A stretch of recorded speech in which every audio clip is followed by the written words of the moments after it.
Runic monsters and runic stones. That is a world dominated by monsters, where the powerful rule, and those with more than 60% of runic spirit have a chance to become a runic master. A white-haired boy wielding a sniper rifle says that as for him, his runic spirit is 27%. He fires 3 shots with the weapon at a winged monster, while wishing not just to become a runic master, but a runic king. Among the ruins of a great city, monstrous rats devour something. In the distance, a bird approaches the rodents feasting on a corpse. One of the rats notices the approach, but it's already too late, and it is snatched up by the bird of prey. The hawk soars with the prey in its talons. However, an even larger winged creature hovers in the skies and is spotted by the smaller bird, which doesn't stand a chance and is swiftly annihilated. That is the purple electric eagle, a runic beast that emits powerful purple lightning while flying and is seen as the king of the skies. After the kill, the monster lands on a building and begins cleaning its feathers. Suddenly, a shot is fired at the creature. It notices the attack and dodges in time,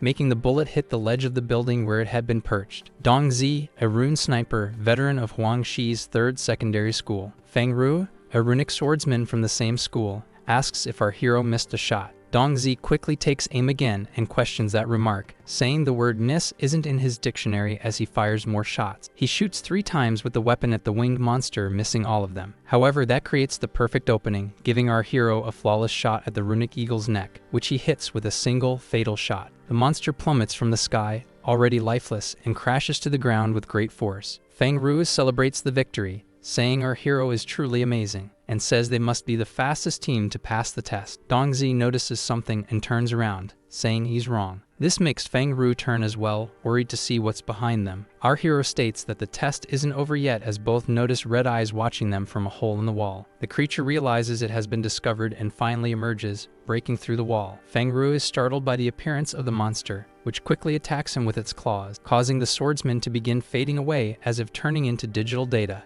until he leaves 2 rune stones behind. They fall to the ground between our hero and the monster. Dong Zi points the rifle at the creature, aiming at the horned white wolf, a B-rank rune beast that has the speed of a wolf combined with the strength and defense of a rhinoceros. Our hero fires at the monstrous wolf. The bullets hit the creature squarely, but it takes no damage. Dong Zi already knew the test wouldn't be easy, seeing that the horned white wolf's frontal defense is much greater than the feathers of the purple electric eagle. This makes our hero push off the ground and leap across the area while once again aiming at the monster. At that moment, Dong Zi fires 3 shots at the rune wolf, hitting it but causing no damage, and then lands on the ground. He knows the creature is already locked onto him and there's no way to escape. Not to mention the bullets will only buy him a little time, so he needs to think fast. Our hero notices the ceiling above the monster, and the steel skeleton of the building gives him an idea that just might work. Determined, Dong Zi once again aims his weapon as the rune wolf approaches for an attack. He fires a shot at the steel beam, which destabilizes the ceiling, which begins to collapse onto the now surprised horned white wolf. The falling stones and concrete strike it and quickly bury it, but the creature is still alive, merely trapped under the rubble.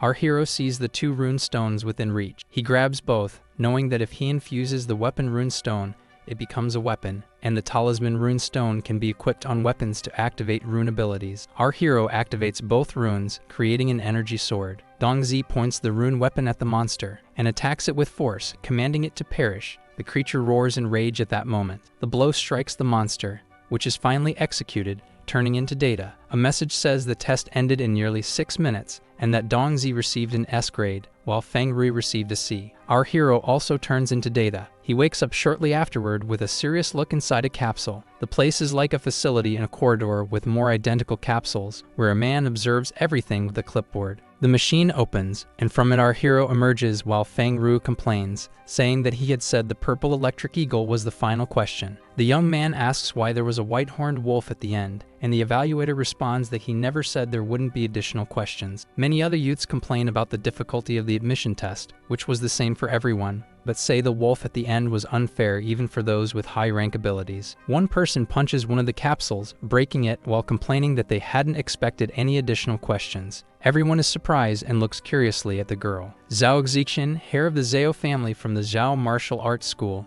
nicknamed the Demoness of the 3rd school. Our hero asks her to calm down a bit, saying she'll have to pay triple compensation for damaging public property. Zhao Xixin grabs him by the collar and asks if he was the one who defeated the horned white wolf. Dong Zi says yes, prompting Feng Ru to hug him and excitedly say he's amazing. The evaluator slams his hand on the table, ordering everyone to be quiet and telling them to stay silent. He explains that rune beasts in real life won't give them time to react, and that even if they can defeat A-rank monsters, they can still fall to a B rank. And this time, only one student managed to execute the horned white wolf and earned an S grade. The instructor asks Dong Zi to come forward to receive his result. Fang Ru celebrates, saying our hero is the best, and Zhou Zixin says that's to be expected from her best friend. As Dong Zi turns to return to the young swordsman, a boy sticks his foot out to trip him, but our hero notices and stomps on the boy's foot, making him scream in pain. The boys say our hero must only be good in simulations, and that getting high scores there isn't important. A rune master is determined at birth, and they will be the elite. At that moment, Zhou Zixin, who can access nearly all of her own energy,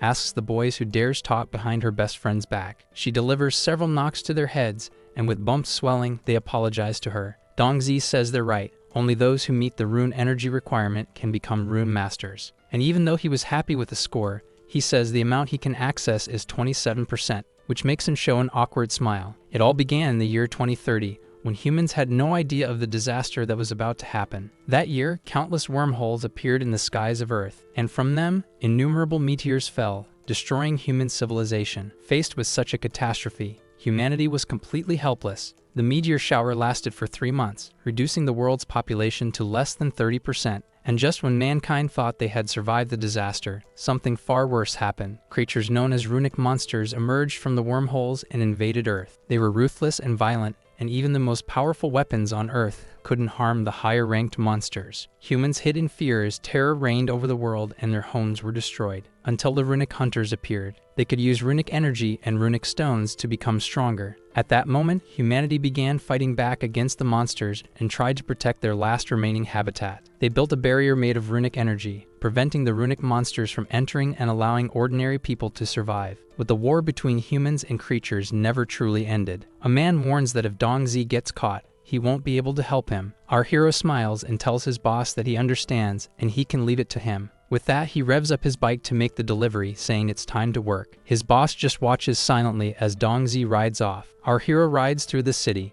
knowing that this delivery will earn him a lot of money and that he'll be able to buy Xiao Xai her favorite doll. At that moment, a bright light appears in front of him and takes him by surprise. The police officer says it's a routine inspection and asks him to pull over, which scares our hero since he's carrying illegal goods and could be jailed for 3 years. With no choice, Dong Zi speeds up and turns into another streak, fleeing from the police, who immediately order him to stop. The officer calls for backup, saying a delivery driver is fleeing a routine inspection, and they start chasing our hero. Dong Zi accelerates and turns into an alley, making the officers lose sight of him. Our hero looks back and says that if they want to catch him, they better keep dreaming. But then he slips on a banana peel and crashes to the ground. Dong Zi gets up, saying it's his unlucky day, but is terrified to see that he lost the package and can't afford to lose it. He looks to the side and realizes that what he was transporting were runic monster eggs, and now it makes sense why they paid so much for the delivery. If someone's caught with that, it won't just be 3 years in prison. Dong Zi puts the eggs back in the box, relieved that at least they're intact, but then he realizes there were 3 eggs and one of them is missing. That makes him look around in every direction, calling out for the egg and asking it to show itself wherever it may be. Our hero finds the egg in a trash bin and gets excited because of that. When he picks it up, he notices there's a hole in the egg and wonders if it won't hatch anymore, but 2 eyes watch him from the shadows. At that moment, a web is fired at Dong Zi, who quickly ducks, avoiding the attack that strikes and shatters a wall. When he turns around, our hero realizes it's a rank C monster, a bone-piercing spider that fears fire, has a carapace as tough as metal, and is a cunning creature. Dong Zi draws a knife to fight. The spider stares him down, and as soon as it fires its powerful webs, our hero jumps, evading the attack. This also allows him to reach the monster and quickly strike it with his knife. But when the weapon collides with the spider's exoskeleton, no damage is done, and it bounces away. Our hero clutches his trembling hand, saying that, just as expected, even freshly born, a regular weapon can't even scratch its outer shell. The monster shows no mercy and quickly charges with its sharp legs. At that moment, Dong Zi understands he has no choice but to use that ability. "Run!" shouts our hero as he starts fleeing from the creature with all his strength. But the runic monster fires its web, blocking Dong Zi's escape route, which makes him tense,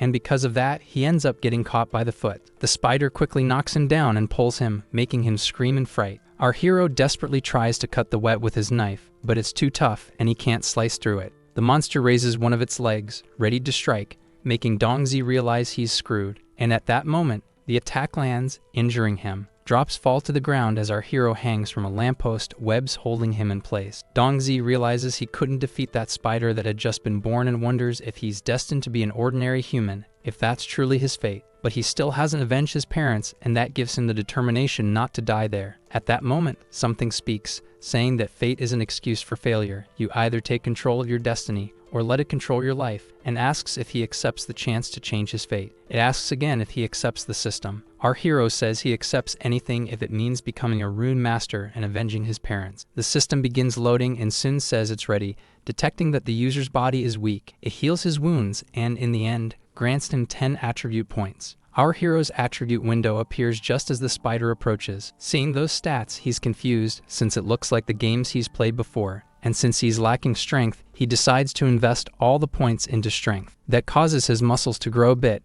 Dongzi realizes the system's attributes are actually affecting his body. A daily mission appears, saying our hero must defeat the spider and will earn a potion that can increase his rune spirit. This leaves our hero stunned. He says that even if it's unbelievable, just hearing there's a chance to grow stronger is enough for him. Dongzi uses all his strength to break free, which sends the spider flying backward as he shouts that he's going to fight with everything he's got. After escaping the webs, he looks at his hands, noticing he's much stronger than he's ever been. The spider, thrown far away, returns and attacks our hero, who understands that even stronger, defeating the creature won't be easy. He tries to stay calm to think clearly, knowing that all rune monsters have a weakness. He just needs to find it and exploit it to gain an advantage. Dongzi looks at his motorcycle and remembers it still has fuel. And that's the answer. Since the bone-piercing spider fears fire, if he can create fire using the gasoline, he'll gain the upper hand. The spider charges straight at him, but our hero quickly dodges, causing the monster to crash into a dumpster. Dongzi quickly knocks his own bike to the ground and opens the fuel tank, spilling gasoline onto the ground. The monster turns to face our hero, who knows that the creature has poor eyesight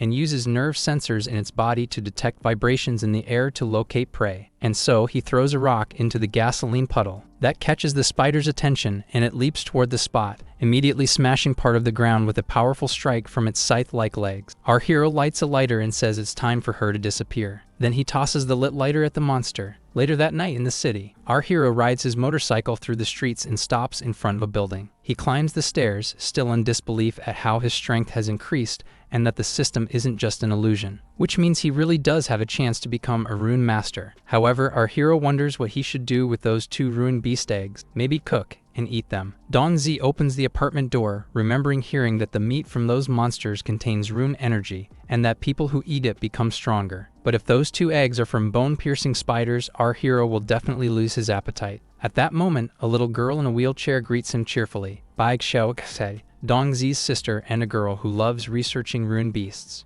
The young girl notices her brother's condition and asks if he got hurt. Our hero says he fell off his bike and that it's nothing, so she doesn't need to worry. She sees the wound marks on Dongzi's shirt, but he tells her it's just a little paint that got on it when he fell to the ground. Baig Xiaoxi is impressed and asks her brother when he got so muscular. Our hero looks at himself and is surprised by what he sees. He believes that since he added points to strength, his body must have changed. He says it must be the result of his training, and his sister gets excited and says that even if he doesn't become a runic master, at least the female runic masters will want him. That surprises our hero, and he asks where she learned all that nonsense. After laughing a bit, she shows him a light novel she's reading. Dongzi grabs the book and tells her to stop reading that kind of stuff, but his sister asks him to give it back. She calls him mean and starts to tear up. But our hero pulls out a plushie of a monster and tells her to look at what he has. She hugs the plushie, saying it's the one she really wanted, and asks if he got rich. Our hero says that when he becomes a runic master, he'll be able to heal her legs. Baig Xiaoxi asks if Dongzi hit his head when he fell, which leaves him confused. He crosses his arms, clearly annoyed, and says that she'll believe him soon enough. After that interaction, the 2 of them finish dinner and thank each other for the meal. Our hero watches his sister happily enjoying the dessert on her plate, remembering that after the disaster, she lost feeling in her legs and has been in a wheelchair ever since. And compared to those who lost their lives, they were lucky. But life has still been hard for them. But now things are different, and with the help of the system, Dongzi is certain that he can become a runic master. They are the richest people of this era. They can join the military and receive huge benefits. They can join companies and start as vice presidents with $1,000,000 salaries. They can form their own teams and go out to hunt runic beasts, selling them at auctions. And if they manage to catch a high-rank one, they can earn a fortune, around 100 million. That makes our hero determined to become a runic master. Meanwhile, at the Flying Donkey Logistics Company, a man gets punched hard in the face. He falls to the ground saying he doesn't know where the goods are, but someone else says that if they don't find his stuff by tonight, none of them will live to see tomorrow. A bald guy cracks his knuckles and says that if they lost his big brother's goods, then they'd better be ready to meet Hayes. Another man steps forward saying they've worked together before, and he knows exactly what happens when someone loses his merchandise. Zhou Wenlong, the boss of the Huangshi area, says he should know how important those things were and asks how they're going to fix the situation. Lu Lei bows and says he gave the delivery to Dong Zi, but hasn't been able to contact him yet, and asks if the police got him. Zhou Wenlong says he better pray that didn't happen, because the buyer is not someone they can afford to offend. That makes Lu Lei beg them to give him just one day, and they'll find the goods and deliver them personally tomorrow. But the smuggler says he'll go after Dong Zi himself to retrieve the item, and the company boss says he's just a student. There's no need for them to act personally. One of Zhou Wenlong's thugs punches Lu Lei and asks if he's trying to order his brother around, then says he'd better hand over the kid's information. Frightened, our hero's boss says he'll tell them everything. In the end, the thug says the delivery guy is a third-year student at Huangshi's third school. Zhou Wenlong orders him to find the boy tomorrow and threatens him, saying that if he can't handle a high school student, he'll face the consequences. The man replies that there's no need to worry and they can leave it to them. Our hero tells his sister not to open the door for strangers, and she answers that she knows and that she's not a 3 or 4-year-old anymore. Dong Zi says he's leaving, and when he comes back tonight, he'll cook her favorite, sugar-fried chestnuts. That makes Bai Xiaoxai excited. While walking through the streets, our hero greets 2 elderly men who greet him back, but he knows he can't carry the eggs with him and that he has no choice but to hide them at home and find a chance to destroy them. Someone walks through the alley and spots Dong Zi walking down the street. The person approaches and tries to grab our hero's shoulder, but Dong Zi notices and quickly grabs his wrist. Feng Ru complains about the pain in his hand and begs for mercy, but is questioned about why he was sneaking around, to which he replies that he had to use the alley as a bathroom. And that's when he saw our hero. Dong Zi says that place is disgusting and tells his friend to stay away from him. Embarrassed, the guy asks him not to be like that and to wait for him. At third school Huangshi, some students are still arriving and passing through its open gates. Our hero approaches the academy alongside Feng Rui as they chat, but then the system gives him a mission to deal with the gangsters who came to cause trouble. This leaves him confused about the gangsters, who turn out to be the 2 men in suits up ahead, blocking the way to Guangshi's gate. Feng Rui asks what Fat Dragon and Morning are doing there. Our hero asks if he knows them, and he replies that they're well-known gangsters in that area. Dong Zi assumes they're there for him and knows he's no match for the 2, so it's best to avoid them. Someone shouts, asking what they're doing, and demands they move aside. The 2 men tell Zhou Exixin to go with them, clearly with bad intentions. Feng Ru points at the situation and asks what they should do. Our hero says they need to act, but his friend suggests calling the police instead of provoking the 2.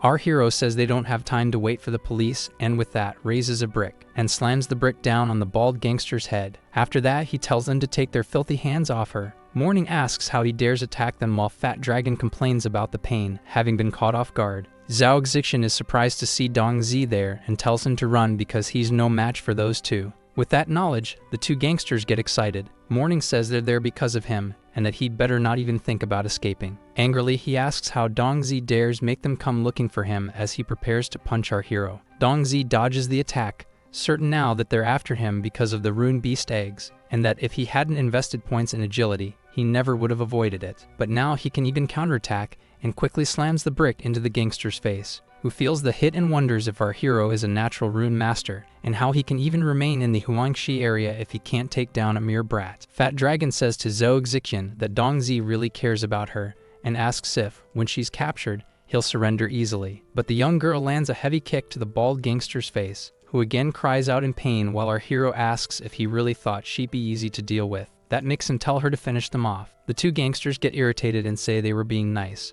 but since no one appreciates it, they'll show no more mercy. Both activate their rank F rune master powers. Our hero charges in for another attack as Fat Dragon says that even if they are the weakest rune masters, they're more than enough to handle him. Dong Zi's punch hits the bald gangster, but barrier protects him. That makes him realize his attacks can't even touch the big guy's body, which is bad. But at that moment, a club comes down and hits both men on the head. They turn, angry, asking who dares to attack them from behind. Zhao Wude, a rank E rune master, and Zhou Xishan's father, says they're not fit to be rune masters if they're attacking the weak instead of protecting the place. After that, the bell rings, marking the start of classes. The students walk through the corridors toward their classrooms. The teacher slams a book on the desk, complaining that he's already explained that question several times, and yet many students still got it wrong. He asks Dongzi to stand and questions if he can explain what attributes rune stones have. Our hero stands and explains that rune stones are obtained from rune beasts and act as conductors for rune energy, and they can be divided into 3 types. The red-colored ones are weapon stones, which can be integrated into weapons, and when energy is injected into them, the rune activates and transforms into a weapon. The blue ones are known as talisman stones, which can have specific patterns that can be injected into weapons to activate runic abilities. And the green ones are similar to the red ones, but function as armor and gear, and they can only rely on one type of runic stone, their most powerful weapons. The teacher says that, as expected, only Dongzi is studious. He knows our hero is intelligent, but his runic energy is too low, otherwise he would be a powerful runic master. In the end, he says the next class will be a virtual self-study session. The students thank him for the lesson. One of the boys says the important thing is the runic spirit exam, making his friend reply that not everyone is like him, and another says he can easily get into the academy. Thinking highly of himself, the boy says that if they follow him, once he becomes a runic master, he won't forget them. Feng Ru says that with that guy's abilities, he'll be devoured in 3 days. Dongzi adds that the boy won't even go into the wild. They'll probably just work safely in the city. Zhao Xixin says only the brave become runic masters, and he can't be a coward hiding in the city. That makes the boy ask if she's calling him a coward. She responds that it's obviously him, and if he doesn't like it, they can fight to settle it. But the boy says who would fight a demoness like her. Zhao Xixin glares at him, annoyed, and tells him that if he doesn't have the courage to fight, then he better disappear. Already at the classroom door, the boy says that one day he'll make those 3 pay for this. Dongzi asks what he even did. Feng Ruis celebrates, saying that only she can make them flee like that. She says the strong shouldn't fall because of the weak, and she hates cowards like him. Dongzi says the teacher mentioned they can study on their own using the simulator, and asks if Zhao Xixin wants to go against him, to which she immediately agrees. Feng Rui tells them to go ahead and fight, saying he's just a mortal and will only watch. The 3 connect to the virtual simulation capsules, and the young swordsman says they'll meet on the other side. In the virtual training area, Feng Rui asks if the girl isn't drawing too much attention, and she replies that Dongzi is a sniper who knows how to hide, and that place is vast, and that because of that they won't be able to find him, so they'll have to fish him out. The boy asks how they're going to do that and where the bait is, but as expected, he's the bait. Right at that moment, a shot is fired and passes within millimeters of Feng Ru's face. He begs for mercy but realizes that our hero missed the shot. Zhao Xixin says that was a message for the boy to stay out of the way and just watch. She activates her runic weapon, saying she embedded 2 talisman stones into it, and asks Dongzi if he thinks he can defeat her today. Our hero, from atop a tree, observes everything, and he quickly fires at the girl, who senses the attack and activates the runic stone ability, Quick Dodge, allowing her to swiftly evade the shot. At that moment, she looks up and says she's found him. Dongzi is surprised to see that he's actually been discovered. Zhao Xixin activates another runic ability, Wide Angle Slash, which cuts the tree in half with a single strike, forcing our hero to leap out of his hiding place. He quickly activates his ability, Insta-Aim, and fires at the girl, who's caught off guard and is instantly eliminated without a chance to defend herself. Feng Ru says Dongzi is incredible, but our hero remarks that he can only beat her in the virtual world. In the real one, he'd be easily crushed by her. When they exit the capsules, Dongzi notices Zhao Xixin is having problems and calls out to her to wake up. As soon as he pulls her out of the machine, Feng Ru says he's going to call the teacher and the school medic. Our hero lays her on the ground and turns to a boy, asking what they were doing and if they were trying to kill her. The boys are shocked, while the guilty one is speechless, until he finally says that she's still alive and that she's bossy just because she has more runic spirit, and that her father is a cripple. One of them adds that they don't fear her since they have the support of the guilty boy's parents. At that moment, our hero steps in to punch him while shouting that the boy is trash and that his parents should be ashamed of having raised a son like him. Dongzi lands a clean hit right in the guy's face, sending him to the ground. The young man asks how he dares hit him, but our hero says that today he's going to beat him until he learns a lesson. The doctor arrives alongside the teacher, who tells Dongzi to stop. Our hero realizes that the most important thing now is to save Zhao Xixin, and that he can deal with that trash later. He tells the guy he got lucky this time and orders them to get lost. The young man says he'll make Dongzi regret being born. After the examination, the doctor says that Zhao Xixin is fine, and that she was mildly electrocuted by the virtual capsule, but she'll be okay after some rest. The teacher says nothing can happen to her, the best student in the academy. After that, he turns to Dongzi and asks what was going on and why he was hitting other students. Feng Ru says they poured water on the capsule and that if he hadn't acted, it could have been worse. The teacher is relieved but tells him he's gotten himself into trouble, which leaves him confused. Fang Ji's parents are rank E rune masters and are well known in that area, and since he hit their son, they won't let it slide. Feng Ru points that out. The teacher says those two don't mess around and tells him to go home, let things settle, and focus on studying for the entrance exam. Our hero thanks him. Feng Ru, as the ambulance takes Zhou Execution to the hospital, tells Dongzi not to worry because the doctor said she'll be fine in a few days. Our hero starts to walk away, telling his friend not to worry, that he's going to become a rune master and use his fists to talk to Feng Ji's parents. But Feng Ru tells him his rune spirit is too low, and that makes Dongzi ask him not to kill the mood. In the end, our hero tells his friend everything's fine and that he should go to class. The two say their goodbyes and say they'll see each other later. However, Dongzi knows that with this system, his rune spirit won't be that low anymore, and he will definitely become a rune master. Morning says that just like Lu Lei said, that's the bike of that kid, which means he lives there. He asks Jiao Wai Wang if they should call in more reinforcements, but the smuggler slaps him across the face and asks how many men he thinks it takes to deal with a little crippled girl. Morning apologizes, saying he was wrong. The trio heads up to Dongzi's apartment, and the two lackeys try to listen through the door to see if anyone else is home. Fat Dragon says there's no movement inside, and that it's just the little girl in there. Jia Wai Wang says that's good. The two ring the doorbell, which makes Bai Xiao wonder if her brother's already back home. She closes her book and says he has the key and wouldn't need to ring the bell. On the other side of the door, someone asks if there's anyone home. Bai Xiao asks who it is. Fat Dragon tells her to open the door because they're there to check the water meter, but the girl looks through the peephole and says the meter is outside. Morning complains to his friend that he was too aggressive, and that's why she figured it out. He tells the bald guy to watch and learn how it's done. He says they're there to make a delivery and asks her to open the door, but Bai Xiao says they can leave the package outside. Morning tries again, saying they're from the community club and want to meet her, but she says she's not interested and thanks them. This angers Jiao Wai Wang even more, and he literally kicks the door, breaking it down instantly, knocking our hero's sister to the ground as he says he's stuck with useless subordinates who couldn't even kick down a door. The mobster asks the girl for her name. She replies Bai Xiao, and that makes him curious why she doesn't have the same last name as her brother. She says she's adopted. Fat Dragon says he couldn't find the merchandise anywhere. Jiao Wai Wang pulls out a knife and tells the girl that last night her brother took something that belongs to him, and threatens her by placing the blade on her cheek, saying that if she tells him where the item is, they'll leave. Bai Xiao starts crying and says she doesn't know anything. The mobster says he knows her brother won't be home for another hour, and that they'll have plenty of time to play with her. Jiao Wai Wang notices the plushie on the floor and stabs the toy, shocking Bai Xiao. With that, he says now she knows what will happen if she doesn't, but he's interrupted by someone calling him a bastard. Jiao Wai Wang turns, curious at such defiance, and finds our hero telling him to step away from his sister. Our hero repeats that they should leave his sister alone, since he's the one they want. Bai Xiao calls out to her brother while the two henchmen confirm that he's Dongzi. The mobster asks if he's the student who ruined his plans, and still pointing the knife at the little girl, Jiao Wai Wang tells him to hand over the goods, or his little sister will pay the price. Our hero knows he needs to act carefully,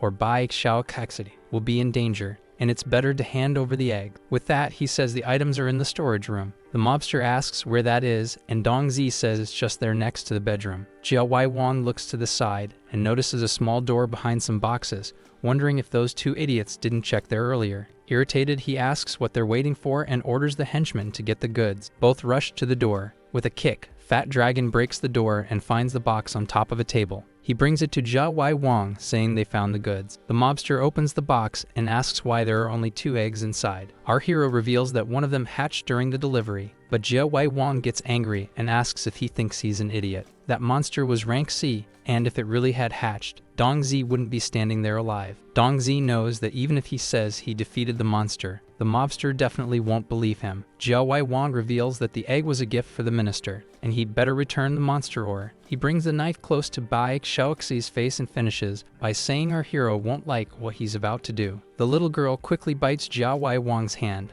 making him drop the knife. Furious, he shouts that she dared bite him and prepares to punch the small girl. He throws a powerful punch, but our hero manages to rescue her just in time. Jia Wai Wang is surprised by Dong Zi's speed and orders Fat Dragon in mourning to capture him. That makes the bald one try to grab our hero, telling him to just give up already. But Dong Zi quickly dodges with a backflip. Fat Dragon wonders when his reaction time got so fast, since he was just a rookie this morning. Our hero realizes that the development potion he got from the daily mission boosted all of his stats by 1 and improved his combatability. But in reality, his runic spirit also jumped from a mere 27% to 71%. Fat Dragon starts throwing several punches at Dong Zi, who dodges each of them with ease. After leveling up, our hero put all his points into agility, and even if he's no match for an F-rank runic master, he'll have no problem dodging attacks. The bald lackey, already exhausted, complains to Dong Zi that all he does is dodge and tells his boss he needs a 5-minute break, promising he'll catch him afterward. Jia Wai Wang says enough. He'll handle our hero himself as he activates a weapon rune.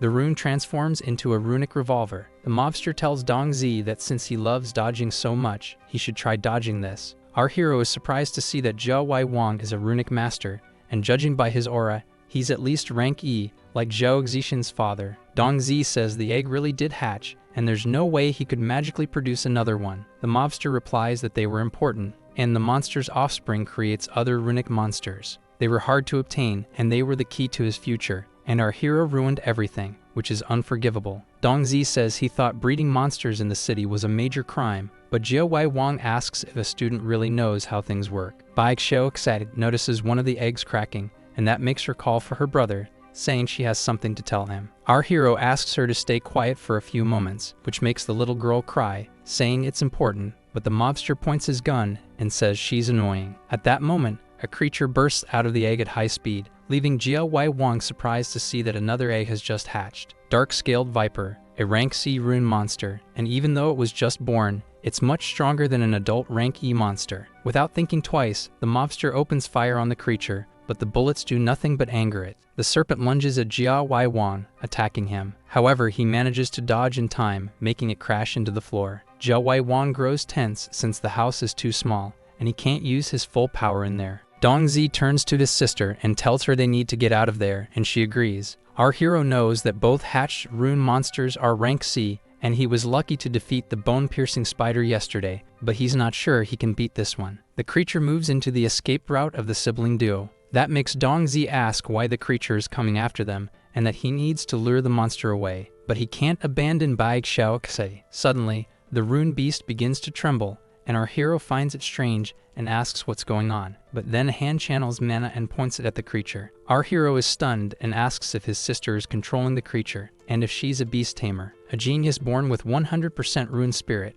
1 in thousands, capable of communicating with rune beasts, taming them, and fighting alongside them. The rune serpent hisses nervously, and Dong Zi says the weak spot is the rune on its forehead, but he doesn't have a weapon right now. Our hero asks his sister to make the monster attack the bad guys. She responds that she'll try. Jia Wai Wang says that the dark-scaled viper is not easy to handle, and for that reason, they'll leave first and let the brats deal with the problem. The two goons agree to the idea. Bai Xiao concentrates with difficulty to tame the monster that stares at her more intensely. The rune beast opens its mouth, revealing an electric ore. Jia Wai Wang says that's the serpent's ability, which can even pierce through steel plates, and that those two kids are done for. But the creature suddenly turns, hissing with the ability fully charged and ready to fire. The mobster is caught off guard by the monster's sudden action. It fires the rune energy like a bolt straight at him, but he manages to dodge just in time. The blast hits the apartment wall, causing a powerful explosion that destroys a large part of the building, shocking the people out on the street. Dong Zi cheers, saying his sister did it. However, Bai Xiao feels weak and ends up fainting, drained of energy. That leaves her brother stunned, but he understands she's just a child, and controlling a rank C monster is incredibly exhausting for her, and he hopes she didn't get hurt. Jia Wai Wang curses, asking what just happened and angrily questioning how that creature dared to ruin his hair and damage his beautiful face. Furious, he fires repeatedly at the rune beast, causing no damage, until one of the bullets hits the rune stone on the monster's forehead. Dong Zi sees it, knowing that stone is the monster's energy source, and once it's destroyed, they're not far from dying, which is why they protect their runes so fiercely. The rune monster collapses, and the mobster says it's a waste after all the work he went through to get the eggs, and that he'll make our hero pay for it. At that moment, someone asks if the two siblings are okay. Jia Wai Wang turns around and asks who's there. Zhao Wudi appears at the door and asks what's going on there. That makes the smuggler deactivate the red rune, while the patriarch of the Zhao family asks what he's doing there. Zhao Wai Wang says he's only there to check on the kids and show care and concern, but Fat Dragon asks if they're not there to retrieve the merchandise. The mobster quickly punches his underling and tells him to shut up. Zhao Wai Wang wonders why Zhao Wudi is there, and even with an injured leg, he's still a retired soldier who trained many people and has great influence in the area. The ex-soldier warns that Dong Zi is under his protection, and that if Zhao Wai Wang dares cause trouble for the boy, he'll have to face the Zhao Martial Academy as well. Smiling, the gangster says they're there to check on the siblings and tells Fat Dragon to give our hero an allowance, but the henchman says he has nothing to give. Zhao Wai Wang asks if he didn't pay his salary a few days ago, but the henchman says that was money he worked hard for, and is told to shut up and hand it over. Fat Dragon hands over his salary to Dong Zi, and then sulks over losing his hard-earned money. The trio starts to leave, but the gangster tells our hero that next time they visit, he better be home, not just his little sister. Dong Zi wonders if that guy is threatening him. Zhao Wudi asks if Bai Xiaoxai is okay, and is told she's just tired. Our hero decides to hide the fact that his sister is a beast tamer. The ex-soldier notices the body of the dark-scaled viper and asks what's going on there. Dong Zi believes it won't be a problem to tell him about the egg, so he begins explaining everything to Zhao Wudi. The runic master says that Zhou Wenlong is not a simple man. He knows powerful people and manages the local underground boxing arena. That will be a problem. At the Zhao Shi Martial Hall, some people are practicing boxing. One man in the ring, another punching a sandbag, and our hero looks at a different kind of machine. Dong Zi takes a deep breath, focusing on his training. He opens his eyes and throws a punch that startles the boxer beside him. Seeing that he can now deliver a blow 5 times his body weight and force, even surpassing a professional boxer. At that moment, Dong Zi's phone rings. His teacher asks what he's been doing. Our hero replies that he was doing physical training. The instructor mentions the incident with Fang Ji and says the school has made a decision, asking Dong Zi to come by, to which he replies he'll be there soon. Our hero knows the entrance exam is in 18 days and hopes everything turns out fine. But before leaving, Zhao Wudi notices that Dong Zi used the machine to test his punch strength and asks how strong he is now. Our hero says he has to go and tells him to check for himself. The ex-soldier doesn't understand why he's being so rude, but a young man calls his attention, addressing him as Uncle Zhao and asking him to take a look. The display shows a value close to 500 in weight, leaving Zhao Wudi stunned to see that Dong Zi has surpassed the limit of the human body, and that it's incredible considering he supposedly has only 27% runic spirit, though the ex-soldier doesn't know the truth or the changes our hero has undergone. Inside the school, in the academic affairs office, our hero opens the door, apologizing for being late, and notices several people waiting for him, Fang Ji and his parents glaring at Dong Zi. The teacher asks our hero to sit so they can talk, but he says it's okay, and that he wants to return to class after settling the matter. But the school principal says he's afraid that won't be possible. Dong Zi asks what he means by that, and is told that the school has zero tolerance for violence against other students, and so they've decided to expel him. Our hero says that Fang Ji was the one who tried to hurt another student, and asks why he's the one being expelled. The principal shouts that that's nonsense, saying Fang Ji is an elite student of the school and Dong Zi is just trash with 27% runic spirit. Fang Ji says he told him he'd make him pay. His mother says this was the right choice. Dong Zi asks if they're shifting the blame just because of his low spiritual value. The teacher asks him to calm down and says he can't provoke people at that level, and even if he doesn't care about himself, he has to think about his sister. Our hero knows what the instructor said is true. He already put her in danger once and can't let anything happen to her again. With that, Dong Zi turns and says he understands and will leave right now. Fang Ji comments that our hero was confident before, but now he's giving up so easily, and as expected, he's trash. Dong Zi turns around and says he will definitely become a runic master. That leaves the boy tense and speechless. Fang Ji's father says that our hero is just an arrogant brat who overestimates himself, and that even if his rune spirit weren't so low, just by having been expelled, he won't be allowed to participate in the awakening ceremony, and therefore will never become a rune master. Dong Zi replies that they'll see about that. Outside the school, our hero walks, seeing 2 kids playing Rune Master and Rune Beast. He knows Fang Ji's father is right. Now that he's been expelled, he can't join the awakening ceremony, and because of that, he can't become a Rune Master. And anyone who wants to awaken needs the help of the awakening crystal. However, it requires a lot of energy to be activated, and there's a rule that 15 days before the exam, the guild will activate the crystal so that everyone can awaken. Someone calls out to our hero, and he turns to see who it is. Zhao Excision and Feng Rui ask him to wait and walk more slowly. Dongzi asks if they shouldn't be in class right now. The young girl says that after waiting 3 days, she didn't expect that result, while the boy says they know Fang Ji is using his parents to bully others. Zhao Exixin grabs our hero's wrist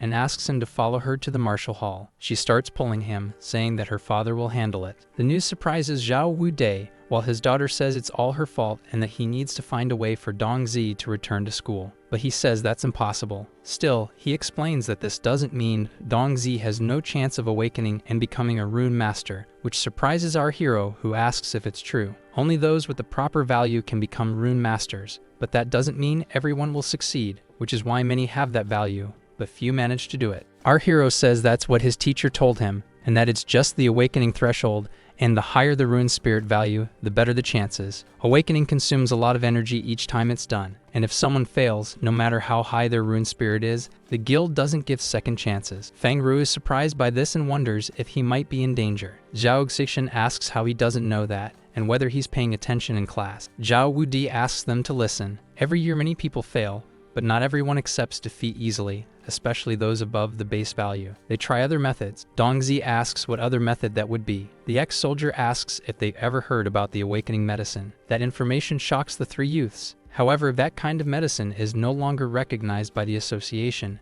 and even those with 0 rune spirit have a chance to awaken, but it's extremely dangerous. Zhao Wude continues, using the medicine is like using the awakening crystal, and the higher your rune spirit, the better your chances and the stronger the rune ability you might awaken. He looks at our hero and says that as far as he remembers, Dongzi has a very low value and his chance of success is going to be extremely low. Once someone uses the medicine, there are only 2 outcomes. Either they fail and their veins burst, resulting in death, or they succeed and become a rune master. Zhao Wudi tells Dongzi that he needs to think carefully and asks him if he really wants to risk everything. Zhao Exixin asks our hero to give up, saying it's too risky, and Feng Ru says there's nothing wrong with being a normal person. He might not have status, but at least he'd be alive. Our hero declares with determination that he doesn't want to be a normal human, and that he'd rather not live than not become a rune master. Zhao Wudi wasn't going to bring it up, but because of Dongzi's strength, he believes it would be a waste not to help him, so he says he used the egg in exchange for a chance. That surprises our hero, while Feng Ru asks what egg they're talking about.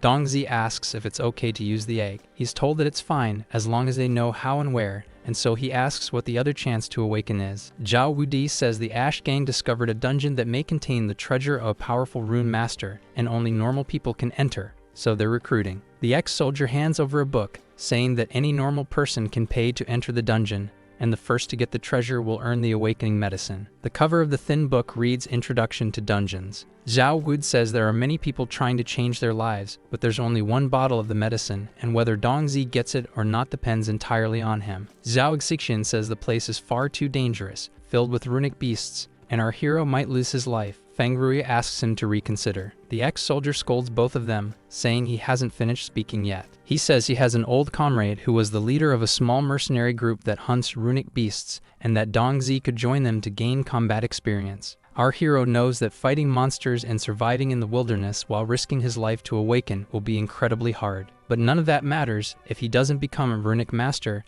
he'll remain at the bottom of society, bullied by people like Fang Ji. Dongzi replies that even if it costs him his life, he will take the risk and survive to become a master of runes. Zhao Wud responds that that's good. The ex-soldier puts a hand on our hero's shoulder, saying he likes his determination, then pulls him and tells him to follow him to the city gates, which makes Zhao Exixin curious. Zhao Wud says he'll introduce our hero to Poison Wolf, someone she fears. The girl grows uneasy while Feng Ru is shocked that someone actually manages to scare her. At the outskirts of the big city, our hero asks why they're waiting there if they're supposed to meet the leader, Poison Wolf. He's told that he'll find out soon enough. An alarm blares loudly, catching the attention of the workers nearby. They shout to open outer gate number 1, and that everyone should stay alert to prevent anything from entering the city. Dongzi wonders why everyone is suddenly panicking. He stands up, asking if it's a runic beast attack on the gate, but Zhao Wud says that's clearly not it. People yell that the Blood Wolf mercenary team has returned. Everyone is amazed at the captured creature, a rank D marble bull, saying that team was lucky, and even though they're rank E, they managed to hunt that down. Our hero is shocked to see a monster like that, realizing it's nothing like the ones used in simulations. Even the smell of its body is terrifying. Zhao Wud asks if he's scared. Dongzi says he's excited, which makes the ex-soldier say it's time to meet his old friend. At that moment, a medic yells that it's an emergency and asks everyone to make way. Our hero sees a wounded hunter screaming in pain on a stretcher and asks if it was caused by a runic beast. Zhao Wud says the reward and danger are equally high and tells him the mercenary group is just up ahead. The ex-soldier shouts toward an incoming aircraft, asking if Poison Wolf is still alive. He replies, shouting back that Zhao Wud shouldn't worry. He's living a great life. The door opens, revealing Poison Wolf and his team, and he asks why his old friend is there, if he came to give him a free ride. A white-haired man, a professional rank E runic swordsman. Another warrior appears with the nickname Big Bull, a rank E runic tank. Also present are Mountain Tiger, a rank E runic swordsman, and Fire Fox, a woman who is a rank E runic sniper. Further back, sitting in the aircraft, is Skinny Monkey,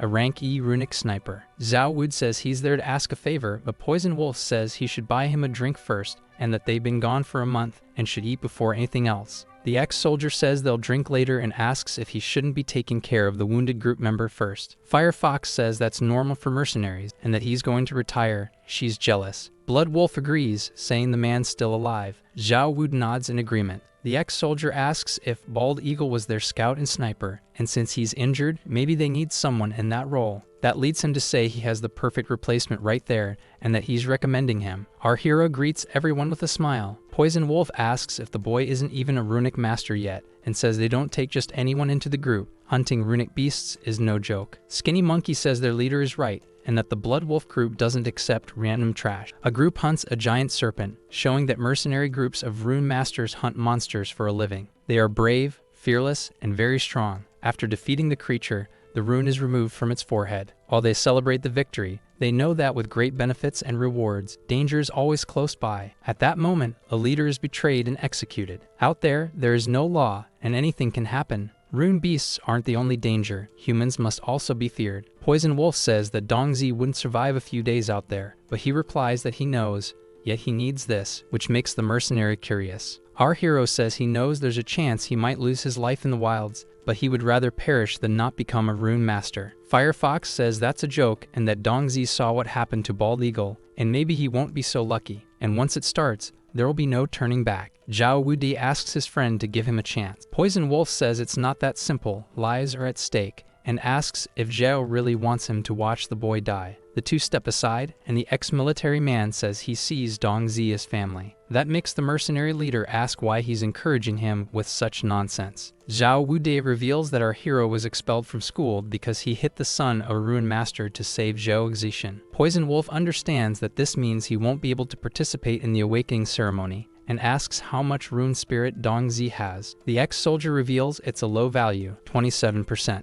That makes the mercenary ask if they're kidding, and if he still wants to be a rune master. But Zhao Wudi tells him not to judge so quickly, and even if his rune spirit is low, his punch force is 462 kilos. That information makes Blood Wolf curious, since that's beyond normal human level and close to the weaker end of rank F. He thinks Dongzi is a strange guy. Zhao Wudi says he doesn't know why, but he has a feeling that our hero will definitely become a unique master, and maybe even one of the most powerful. Blood Wolf agrees to give Dongzi a chance, in exchange for Zhao's 30-year-old Mao Te, which annoys the ex-military man, who agrees, but only after they return from the next incursion. The mercenary calls our hero, and says he'll let him join because of Zhao Wude, and that he better get ready and come back in 3 days so they can head out into the wilds. Firefox asks if Poison Wolf is really serious about taking the kid outside. Mountain Tiger says Dongzi will get scared and wet his pants. Our hero knows this is his only chance to enter the wilds and gain real experience, and he decides to make the most of it. 3 days later, at the Awakening Ceremony Plaza, many people are gathered, and a man says that this year's ceremony is about to begin. He calls the next person Feng Ru, who approaches the crystal nervously. As he touches it, a yellowish glow appears from his hand, leaving him surprised. The organizer announces that the awakening was successful, and even though the resonance was weak, it was enough for Feng Ru to become a rune master. The boy celebrates excitedly and says it's Sister Kink's turn. Zhao Xixin is upset not to see Dongzi or her father there on the most important day of her life. She wonders if, by now, our hero is already outside the city,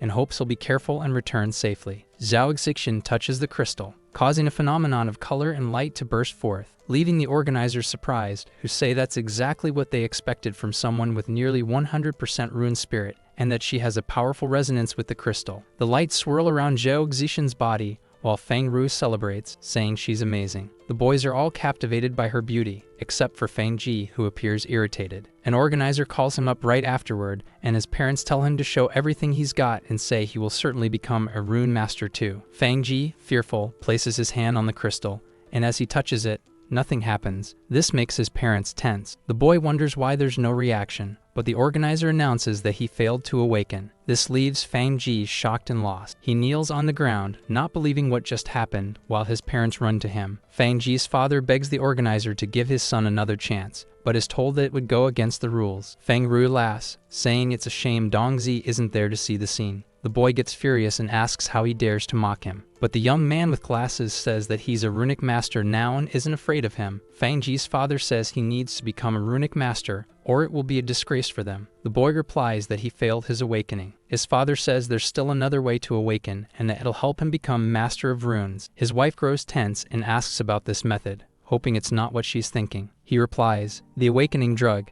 and that no matter what, he has to help their son get it. At the city gate, the Blood Wolf Group's aircraft is waiting. Our hero arrives and says, reporting in. His name is Dong Zi, he's 18 years old, and his profession is runic sniper. He asks them to take good care of him. Several aircrafts exit through the city gate. Poison Wolf gives the order for everyone to depart, saying that it's time to head for the Wildlands, where there are no rules. Our hero looks out the window, thinking he thought he was ready, but suddenly leaving the safety of the city makes him anxious. He knows today is the day of the ceremony, and that Feng Ru and Zhou Xixin have surely already become runic masters. He left Bag Xiaoxai in Zhao Wu's care. That way, Zhou Wenwang won't be able to hurt her, and the wilderness is very different from the city, with hidden dangers everywhere. On the aircraft, a boy asks if Tang Yin is thirsty or hungry, and if she applied sunscreen, but she ignores him. Dongzi knows the mission was chosen because it's easy, for his sake. Even so, it's still an important mission. Professor Xiao is from the destroyed Warzone region, a respected researcher of runic beasts. Lin Hao is the professor's student, an annoying and spoiled guy, while Tang Yin is quiet and seems to be a runic master. Xiao will investigate the migration problem of a runic beast. The mercenaries will protect him, and meanwhile, Dongzi plans to challenge the dungeon near the site. Lin Hao keeps talking to the girl, saying he's been to wild zones before, and that they aren't as scary as the rumors say. There are just a few big monsters nearby. But he gets scared when a runic bird of prey attacks the aircraft's window. Immediately, several shots are fired at the creature, making the boy even more frightened. From a smaller ship, a mercenary asks if Lin Hao wasn't the one who said he wasn't afraid of runic beasts. He complains, saying he was just caught off guard. Red Fox knows the mission will be difficult, protecting 3 scholars and a rookie, since only the ignorant have no fear. She notices our hero calmly watching everything from the window, while Lin Hao asks what kind of crazy place this is. That makes Red Fox find it interesting. Professor Xiao says the red-tailed gull is the target of this investigation. The student says it's huge and asks if that's still considered a kingfisher. He explains that after mutations, the world changed, and any creature that mutates becomes a runic beast, and they are extremely dangerous, so extra caution is needed. Lin Hao says he'll protect Tang Qin, but she says she doesn't need it, while the professor complains that he only accepted him because his parents fund his research. Xiao asks which of them knows the characteristics and habits of the red-tailed gull. The girl says they are rank F, live in groups, and among them there might be a rank E leader who is very strong and hard to deal with. And even though they become runic beasts, they still maintain bird-like habits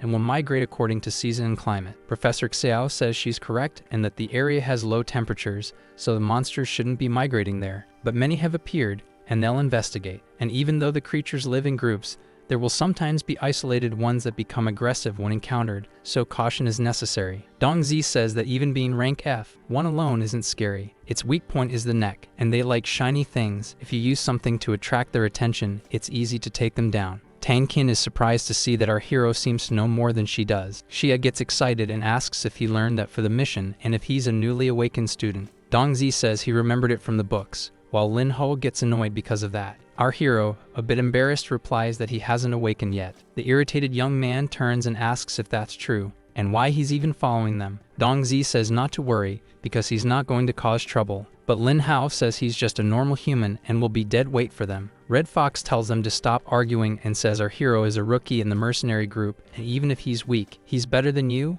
Bookworm. The boy gets even more annoyed, but the teacher puts a hand on his shoulder and says that's enough. that this is Poison Wolf's squad business and doesn't concern them. A voice comes through the ship's radio, saying the destination is Ancient Tree Forest, and unless there are accidents, they'll return early, but there will be a lot to do once they get there. Red Fox replies through the mic that she understood. Dongzi thanks her for earlier. She replies that he doesn't need to thank her since he's part of the team, so of course she's going to help him. Our hero realizes that at least she doesn't hate him, and that whether or not he can become a rune master will depend on this mission. Later that night, in a forest camp, people are eating. Big Bull compliments Dongzi, saying he's not bad at all and quite skilled. Our hero thanks him. Lin Hao, calling him rookie, asks about their tent. Red Fox tosses a bag at him and says if he wants a tent, he should pitch one himself. That makes him ask why. After all, they're paying. Skinny Monkey replies that they're paying for protection and the rest isn't their job. Lin Ho gets irritated and says he can pitch his own tent.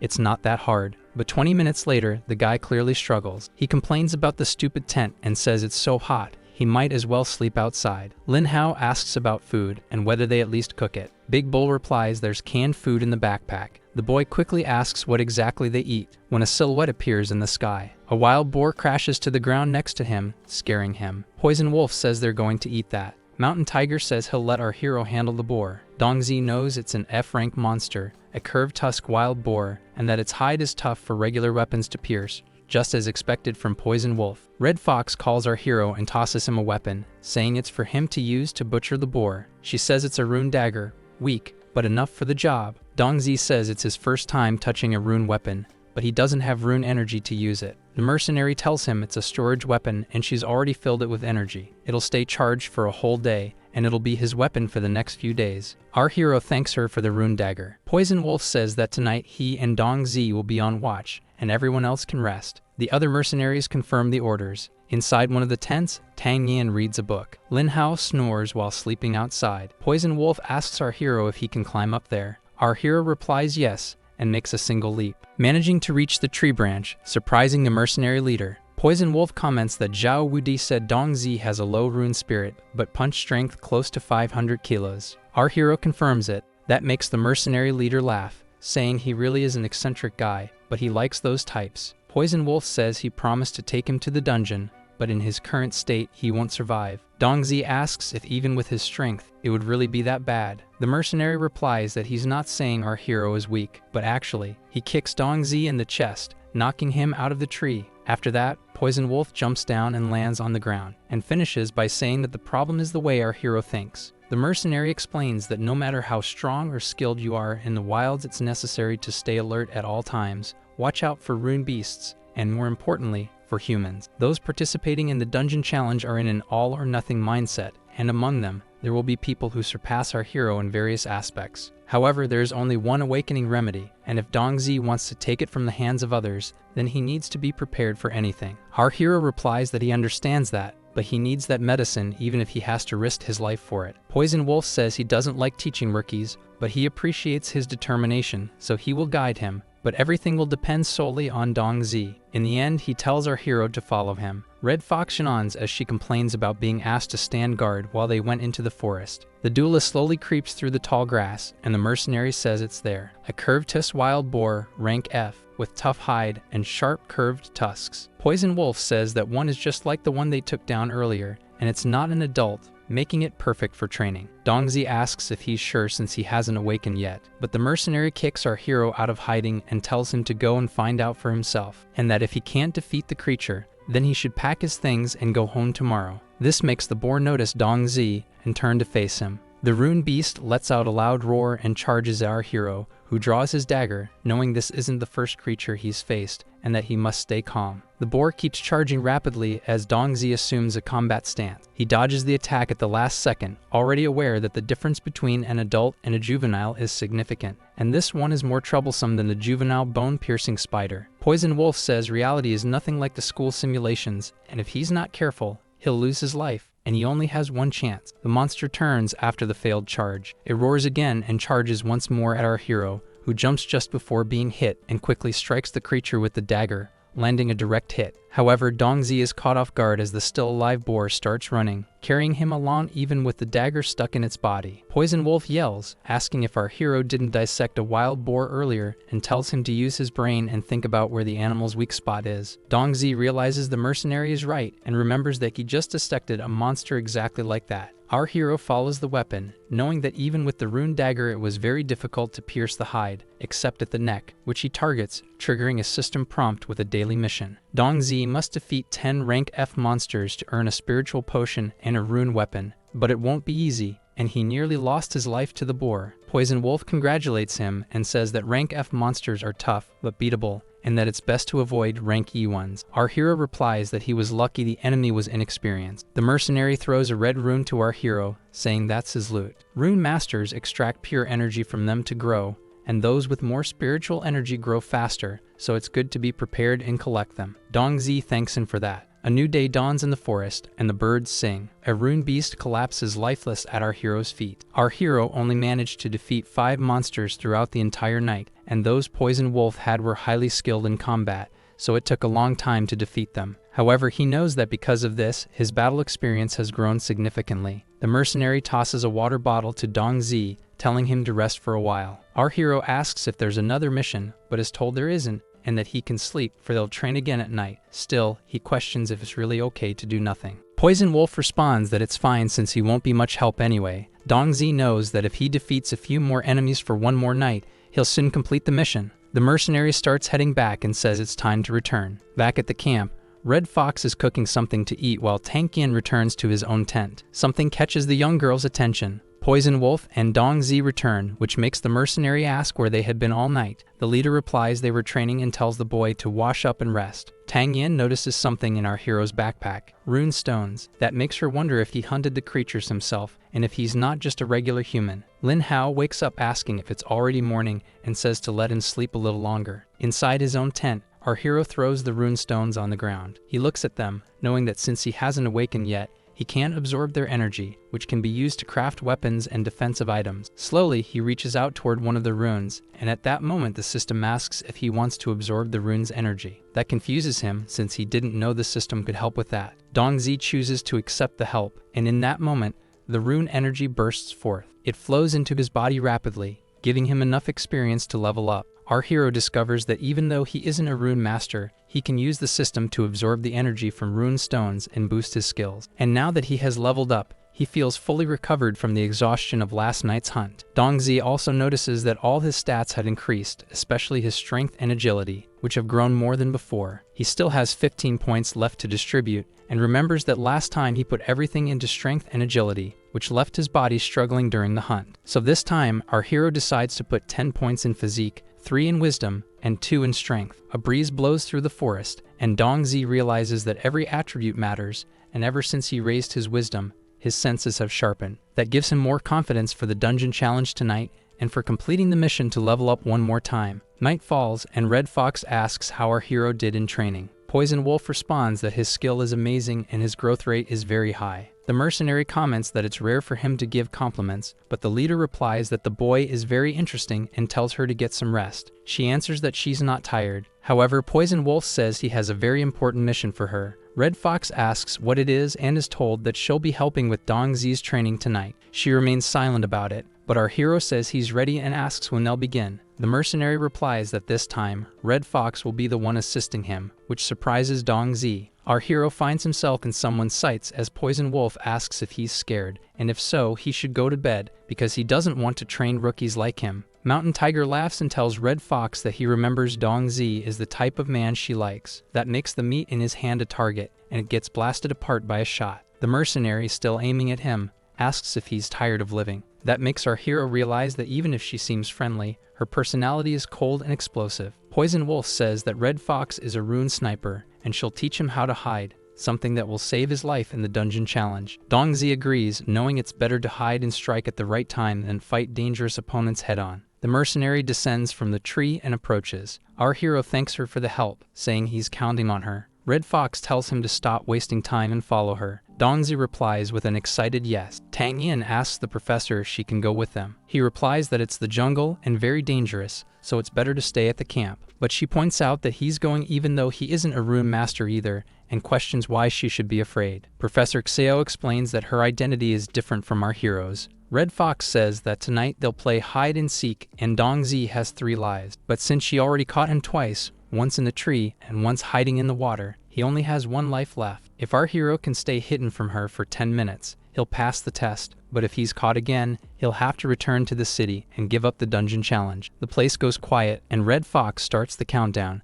knowing that Dongzi hides very well, but she wants to see if he truly deserves Poison Wolf's praise. At that moment, something catches her attention. She immediately turns and fires into the bushes, but is caught off guard. It was just a rabbit, which makes her wonder if he's not actually there. The tree leaves rustle, and Red Fox quickly notices and fires at the spot. Only a blue snake falls from the place. With 1 minute left, the mercenary continues searching for Dongzi, realizing that he's also not nearby. She wonders if our hero secretly returned to camp, since she already checked all possible hiding places and couldn't find him. The mercenary notices there are only 30 seconds left. That makes her say it looks like she'll have to break the rules. Red Fox activates her rune skill, Snake Eye, and aims at a bush. Her vision shifts to black and white spectrum, and soon becomes heat vision, finally allowing her to spot Dongzi. The mercenary says that the safest place is sometimes the most dangerous, and that he used the rabbits to force her out of that area, which is why she couldn't find him. Our hero realizes that he's in Red Fox's sights. She says she can't believe he won't move even with a weapon pointed at him, but Dongzi knows he absolutely must not move. The seconds pass,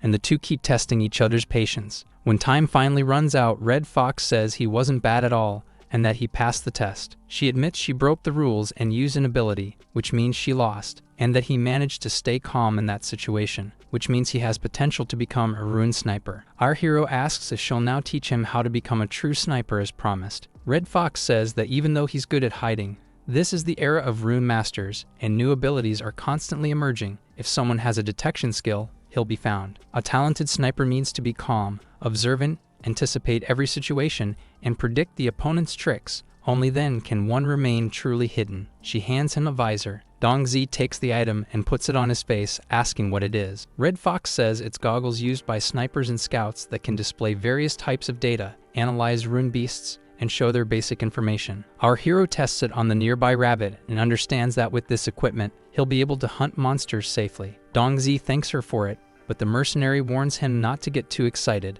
Training has only just begun. Still excited, our hero says he won't let her down. A new day dawns, and our hero greets everyone. Mountain Tiger is startled and asks what happened to him. Our hero is worn out, but replies that he was finishing training with Red Fox. Big Bull, concerned, says he looks awful and asks if he wants help getting to bed. Dongzi replies that he doesn't need help, but ends up fainting face first onto the ground. Poison Wolf says the dungeon challenge is tonight and wonders if he'll manage in that condition. Red Fox tells him not to worry, he recovers quickly when he sleeps. Our hero only defeated 3 monsters the previous night, and even though he didn't complete the mission, he at least obtained rune stones and can now improve his skills again. The rune beasts that Red Fox chose were much stronger than the ones Poison Wolf selected, which makes him wonder if the energy in those runes will also be greater. Either way, he'll only know once he absorbs the runes. Dongzi knows he's heading to the dungeon tonight, and that his safety is the top priority, so he puts all his points into wisdom and agility. Our hero feels that ever since he leveled up, his fatigue has vanished, but even so, he decides to sleep to rest his mind and relieve mental stress. At night, the camp is calm. Tang Yin feels energy fluctuations from Dongzi's tent. She wonders if she's mistaken, and Professor Xiao asks her to hand him today's recorded data. He asks if she heard him and repeats the request for the data. The girl hands it over without noticing she's passing him a burning stick, while the researcher thanks her. Xiao grabs the stick by the burning end and screams in surprise, burning his hand, which also startles Tang Yin. Worried, she apologizes to the professor, who blows on his hand to cool the burn. Our hero steps out of the tent, saying it's time for him to go. Dongzi knows that thanks to the training from Poison Wolf and Red Fox, his stealth and combat skills have improved greatly, and he needs to win the dungeon challenge. Tang Yin finds our hero odd and wonders if he's gotten stronger. Skinny Monkey tells Dongzi to get on the ship for a ride. Lin Hao asks where the two of them are going. The mercenary says they're going to scout the area, but the young man questions the timing and says he has a lot of experience in the wild. They can't fool him.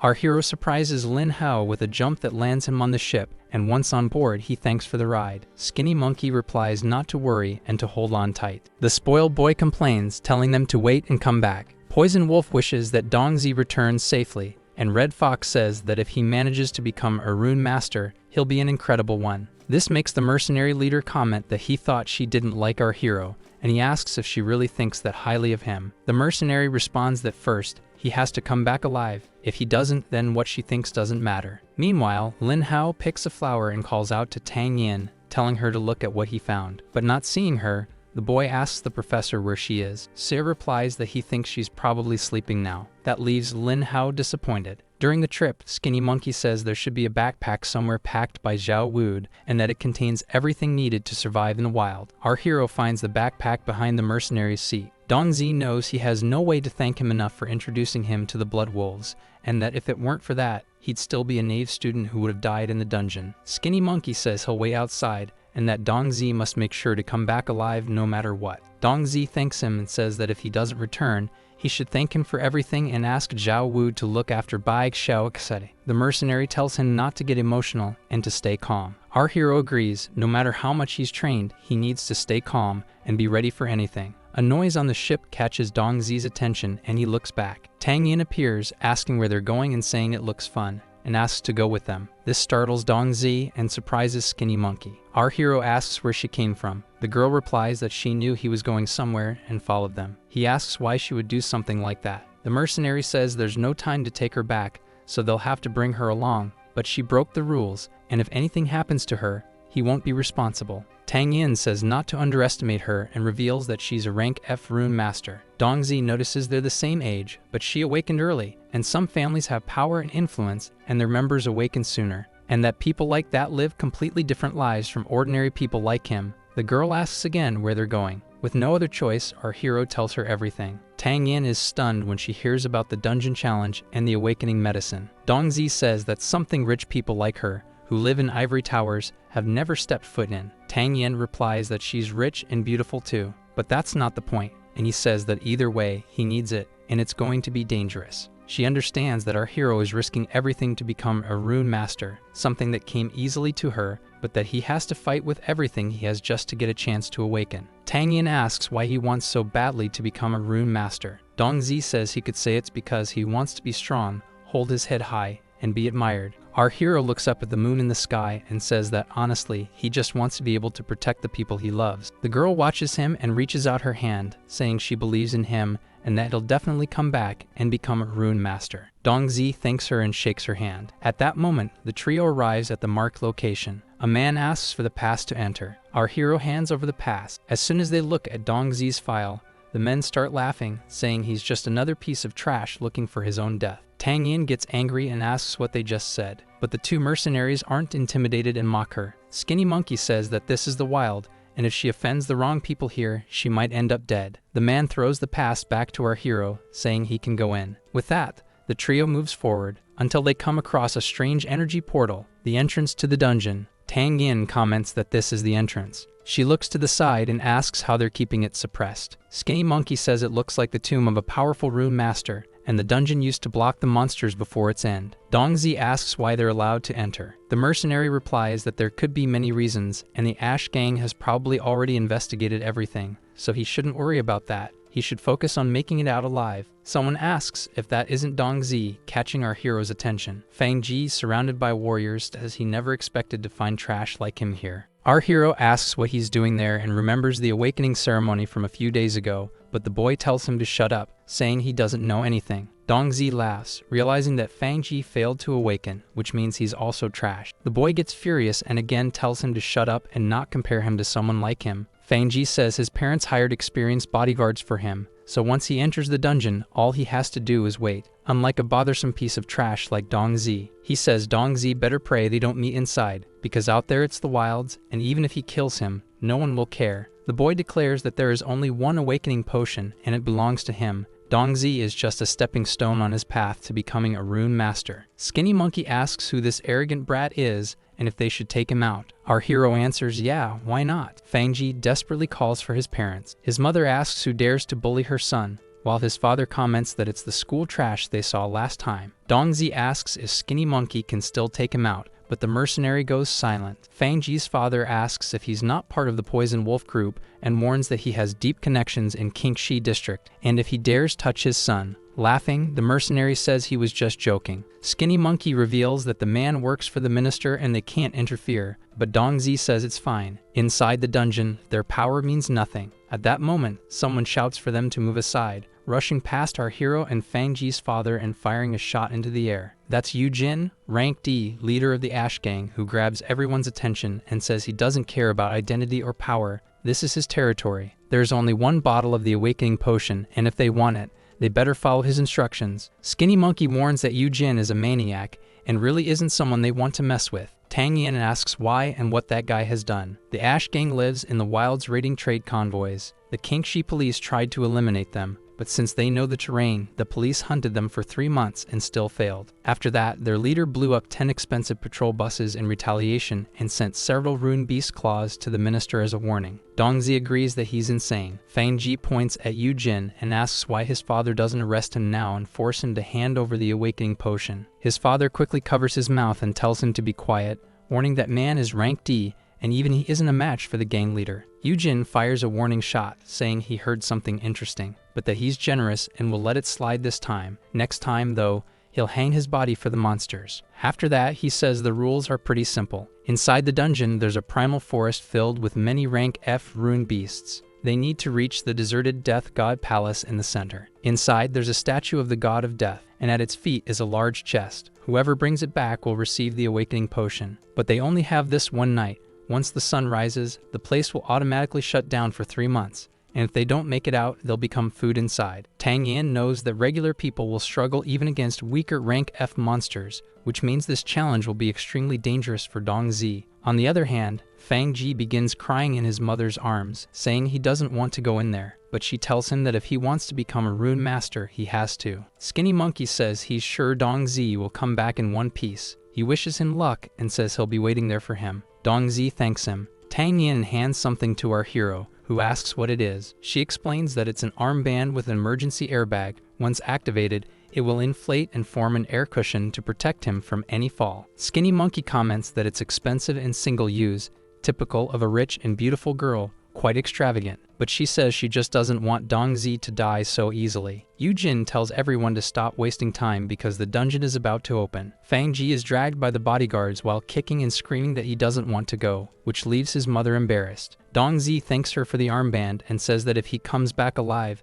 he'll repay the favor. Tang Yin wonders what he means by repay the favor and thinks our hero is a strange guy, but wishes for his safe return. Inside the dungeon, the place doesn't look much different from the outside. Our hero moves quickly, noticing that everyone appeared in random spots around the perimeter, and that the target is exactly in the center of the area. A scream of terror echoes through the primeval forest. Dongzi wonders if they're already hunting each other so quickly and decides to get out of there, doing his best to avoid fighting the other participants. In another part of the dungeon, someone screams for help. Our hero watches from a tree branch above and wonders if someone is really calling for help. Dongzi spots the woman stuck in the mud. She asks if anyone is there and pleads for someone to help her. Our hero knows the place is full of dangers and that he needs to be cautious, but it's a human life, and he wonders if he should really just stand by and watch her die. A woman runs up, telling her to hang in there. She reaches out her hand and tells the woman in distress to grab it. She's thanked for her help, but then that person laughs and suddenly pulls the girl into the mud, catching her by surprise. The woman falls into the mud and asks how she could do such a thing. At that moment, 2 men appear. One of them says she's way too naive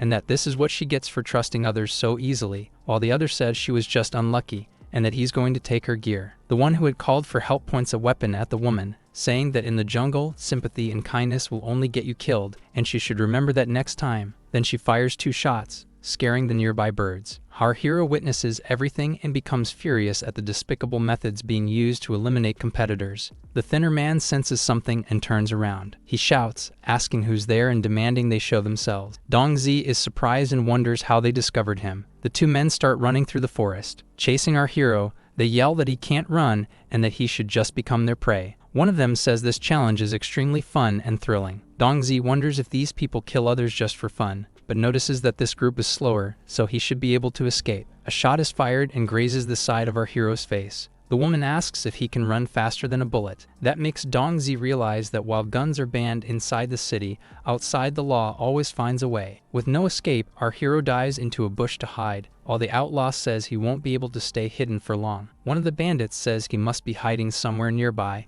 and tells everyone to split up and search the area, not letting him get away. The other two agree. One of the bushes rustles, drawing the woman's attention. She quickly fires her gun at the spot, saying she found our hero and that this is his end. But Dongzi surprises her by jumping down from a tree behind her. He places the rune dagger to her neck, startling and confusing her. Our hero says that even if she has a gun, it's useless if she can't aim at him, and with his speed, she'll never get that chance. Right away, Dongzi commands everyone to drop their weapons or he'll kill her on the spot. The woman pleads for mercy, saying she only did this to survive and become a rune master. One of the men says he didn't expect the kid to turn the tables, but the other bandit says that if our hero thinks he can threaten them, then he's very naive. 2 gunshots are fired, shocking Dongzi. He hadn't expected such brutality from those two, shooting down and killing their own ally. The outlaw says they were only using her as bait to catch the other competitors, and since there's only one awakening potion, they were going to get rid of her anyway. Dongzi realizes that man didn't hesitate to kill the woman. It was as if he were just crushing ants, and that this is the real world, the world of rune masters, cruel and ruthless, completely different from life in the city. The bandit says our hero is actually strong and asks if he wants to join them. Dongzi understands that if he wants to stay alive, protect his sister, and become a rune master, he needs to abandon his ideals, stop being naive, and dirty his own hands. The man gets impatient and calls out to our hero, who stares back at him seriously. In that moment, Dongzi lands a low kick to the bandit's legs, knocking him to the ground. The second outlaw points his weapon and calls our hero stupid, saying they gave him a chance, but since he wants to lose his life. However, before he can finish speaking, a shot is fired. The man trembles, not understanding what happened, but it's clear he was hit in the chest. Dongzi eliminated the outlaw without a second thought. He looks at the executed woman beside him and decides he won't let people like them get in his way. The last enemy opens fire on our hero, shouting for him to disappear. Dongzi quickly dodges the shots, which hit a tree right behind him. He throws himself to the side, flanking the bandit, who becomes confused by our hero's speed, to which he replies that he's too slow. After taking out the man, Dongzi understands that Poison Wolf was right. Humans are more dangerous. If he were a normal person, he'd be dead. It's better to get out of there fast. That makes our hero resolute in finding the chest and leaving the place alive no matter what happens. Meanwhile, Fangji follows the bodyguards through the forest. Someone screams for help, which surprises the young man, and he looks back. One of the bodyguards asks if they should check it out, thinking someone was attacked by a monster, but the leader says to ignore it because they're competitors too. Fangji agrees and says they just need to protect him. The head bodyguard assures him nothing will happen to him. The group continues on until the boy notices something up ahead. A man stumbles out of the bushes, fleeing and screaming for them to save him, saying that thing is terrifying. Shaking in fear, he says he'll give them as much money as they want if they help him. Fangji tells him to get lost and go bother someone else. The man begs for help and says he'll pay for it, but a massive wolf is right behind him. He's devoured by the creature, terrifying the young man. That monster is a dark shadow wolf, rank F. The group leader says it's a young adult and tells the bald guy to handle it. He replies that it won't be a problem. The creature is still hungry and wants them too. Fangji says they should run, since it's a rune beast and they're not rune masters, but the bodyguard replies that he shouldn't underestimate them, and that they're different from him. They grew up in the wild and fight rune beasts every day just to survive. The bodyguard engages the beast, clearly holding the upper hand after inflicting multiple injuries on the enemy. Fangji is in disbelief and says they're strong. Another man says that's what they were hired for, and even though they're not masters, they can still defeat rank F monsters. In the end, the warrior with the eye patch defeats the wolf and picks up its rune, saying that even though it's a low-rank rune, it's enough to celebrate for a few days. Excited, Fangji says he wants the group to do something for him. The head bodyguard says he was only paid to protect him, and if he wants anything else, but the boy doesn't even wait and says he has plenty of money. That makes the group leader ask what the young man wants them to do. Fangji says that if they find Dongzi in the dungeon, they're to eliminate him. In front of the portal that leads into the dungeon, people wait. Tang Yin wonders what the situation is like inside that place. Skinny Monkey comments that she seems to care a lot about Dongzi, but the girl says she just thinks he's different from the others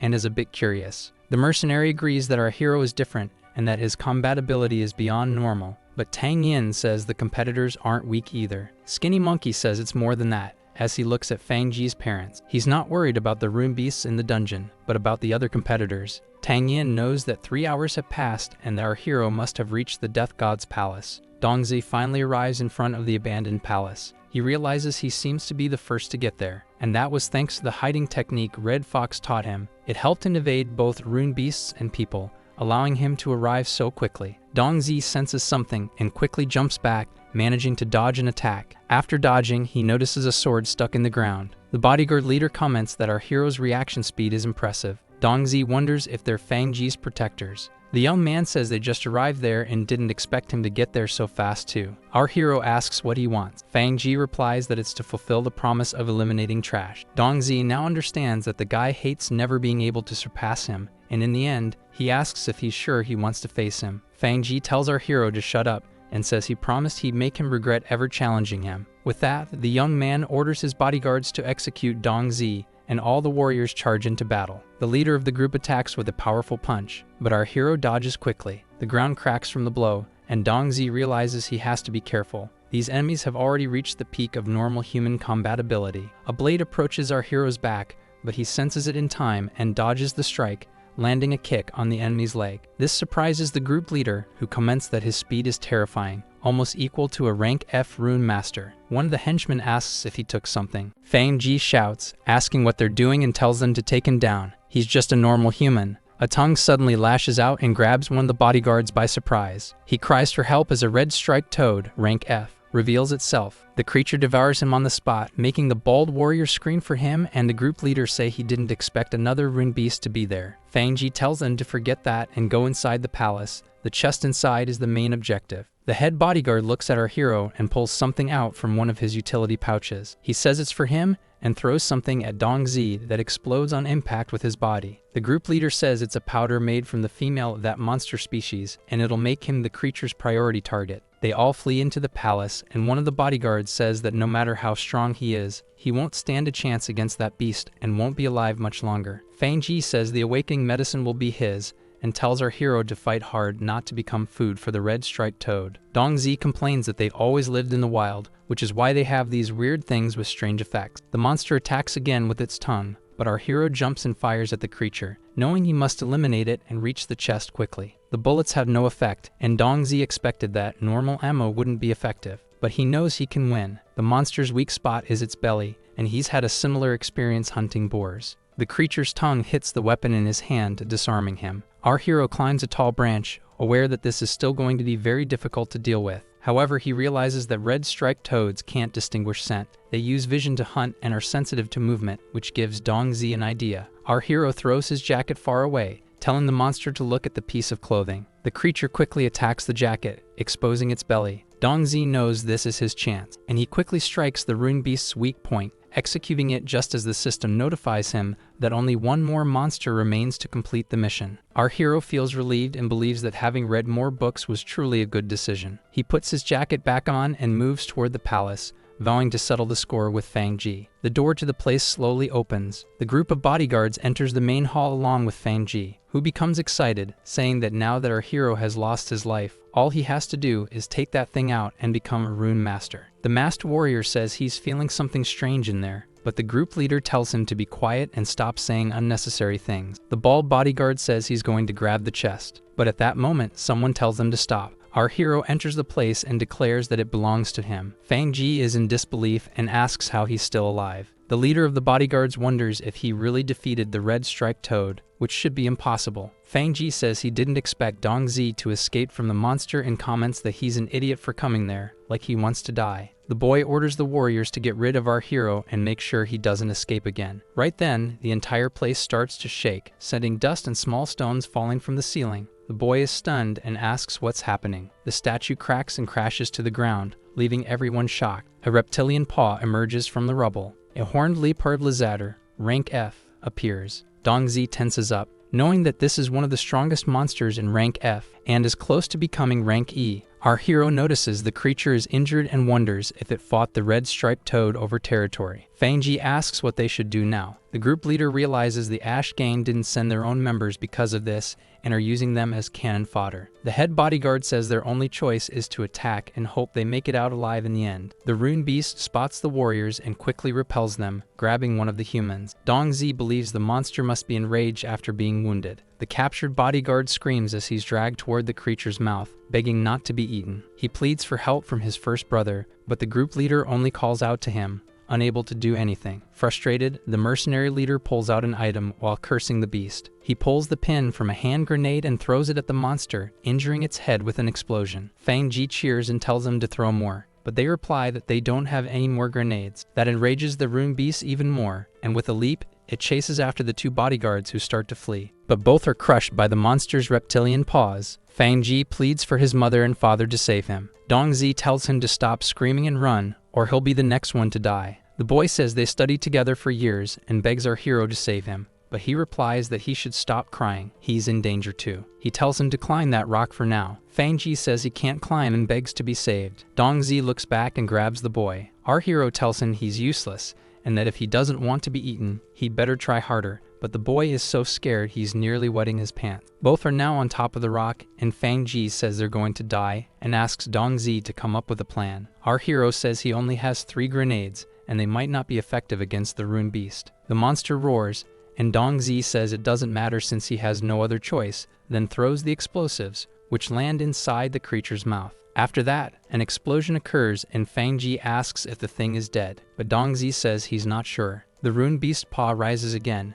making the boy scream in fear that it's still alive. The monster slams into the rock and then falls silent. Our hero says with a tone of doubt that it's been eliminated. Fang Ji asks if he's sure about that. Dongzi approaches and picks up the creature's runestone, saying that even if it were alive, it lost its runestone and won't live much longer. The system confirms the kill and says that our hero has completed the mission, earning its rewards. Dongzi feels confident now that he can drink the potion and level up, and most importantly, claim the chest that's right there. He's just one step away from becoming a rune master. Fang Ji thanks him for the help, but immediately betrays our hero by pushing him off the rock. The treacherous boy says that if it weren't for him, he would have died here like trash, but now he can become a rune master in his place. At that moment, Dongzi blames himself for once again underestimating human greed and their dark hearts. However, Fang Ji also underestimated him. Our hero decides to use what Tang Yin gave him. He presses the button on the armband, creating a huge red airbag that cushions the fall. Safe, Dongzi quickly drinks the potion he earned as a reward, which increases his level and enhances his rune spirit. Our hero decides to allocate all the points into the strength attribute, and he chooses to claim his random weapon now. He receives the rank E weapon, Death God's Gun, which can be reloaded,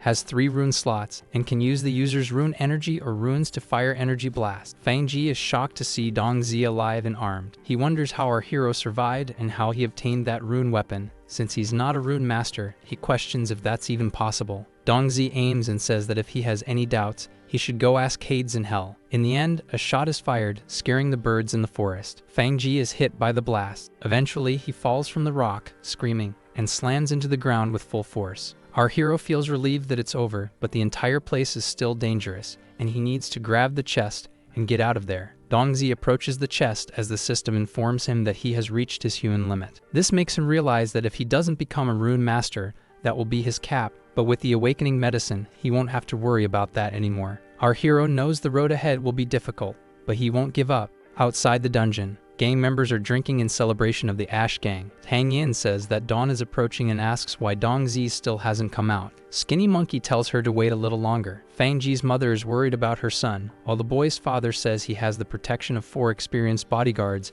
and is sure he's fine. At that moment, the dungeon entrance starts to act strangely, and someone comments that it means someone is finally about to come out. One of the gang members wonders who it might be and hopes they're bringing the chest. Fang Ji's parents tense up, as do Tang Yin and Skinny Monkey. A person finally steps through the portal. Dongzi appears, asking Boss Yu if that's the chest he wanted. Yujin remains silent, observing everything. People start expressing concern, saying their brother is still inside, another saying his friend needs saving, and someone else stating that the boy, our hero is going to receive the awakening medicine. Skinny Monkey congratulates Dong Zi, saying he's amazing and really pulled it off. Tang Yin, in her thoughts, is surprised that he truly survived and returned safely. But our hero is suddenly grabbed by the collar and asked where Fang Ji is. Dong Zi decides not to tell the truth to avoid problems and says he doesn't know. He didn't see him. Fang Ji's mother accuses him of lying and of having eliminated her son. Our hero asks if she has any proof of that, which makes her fall silent in anger. Fang Ji's father threatens Dong Zi, saying they hired 4 bodyguards and they would have reached the objective. But Dong Zi is the one who brought back the chest, so they must have encountered each other. Our hero had thought that since no one saw him end the boy, he'd be safe. But now he believes he was once again too naive in his thinking.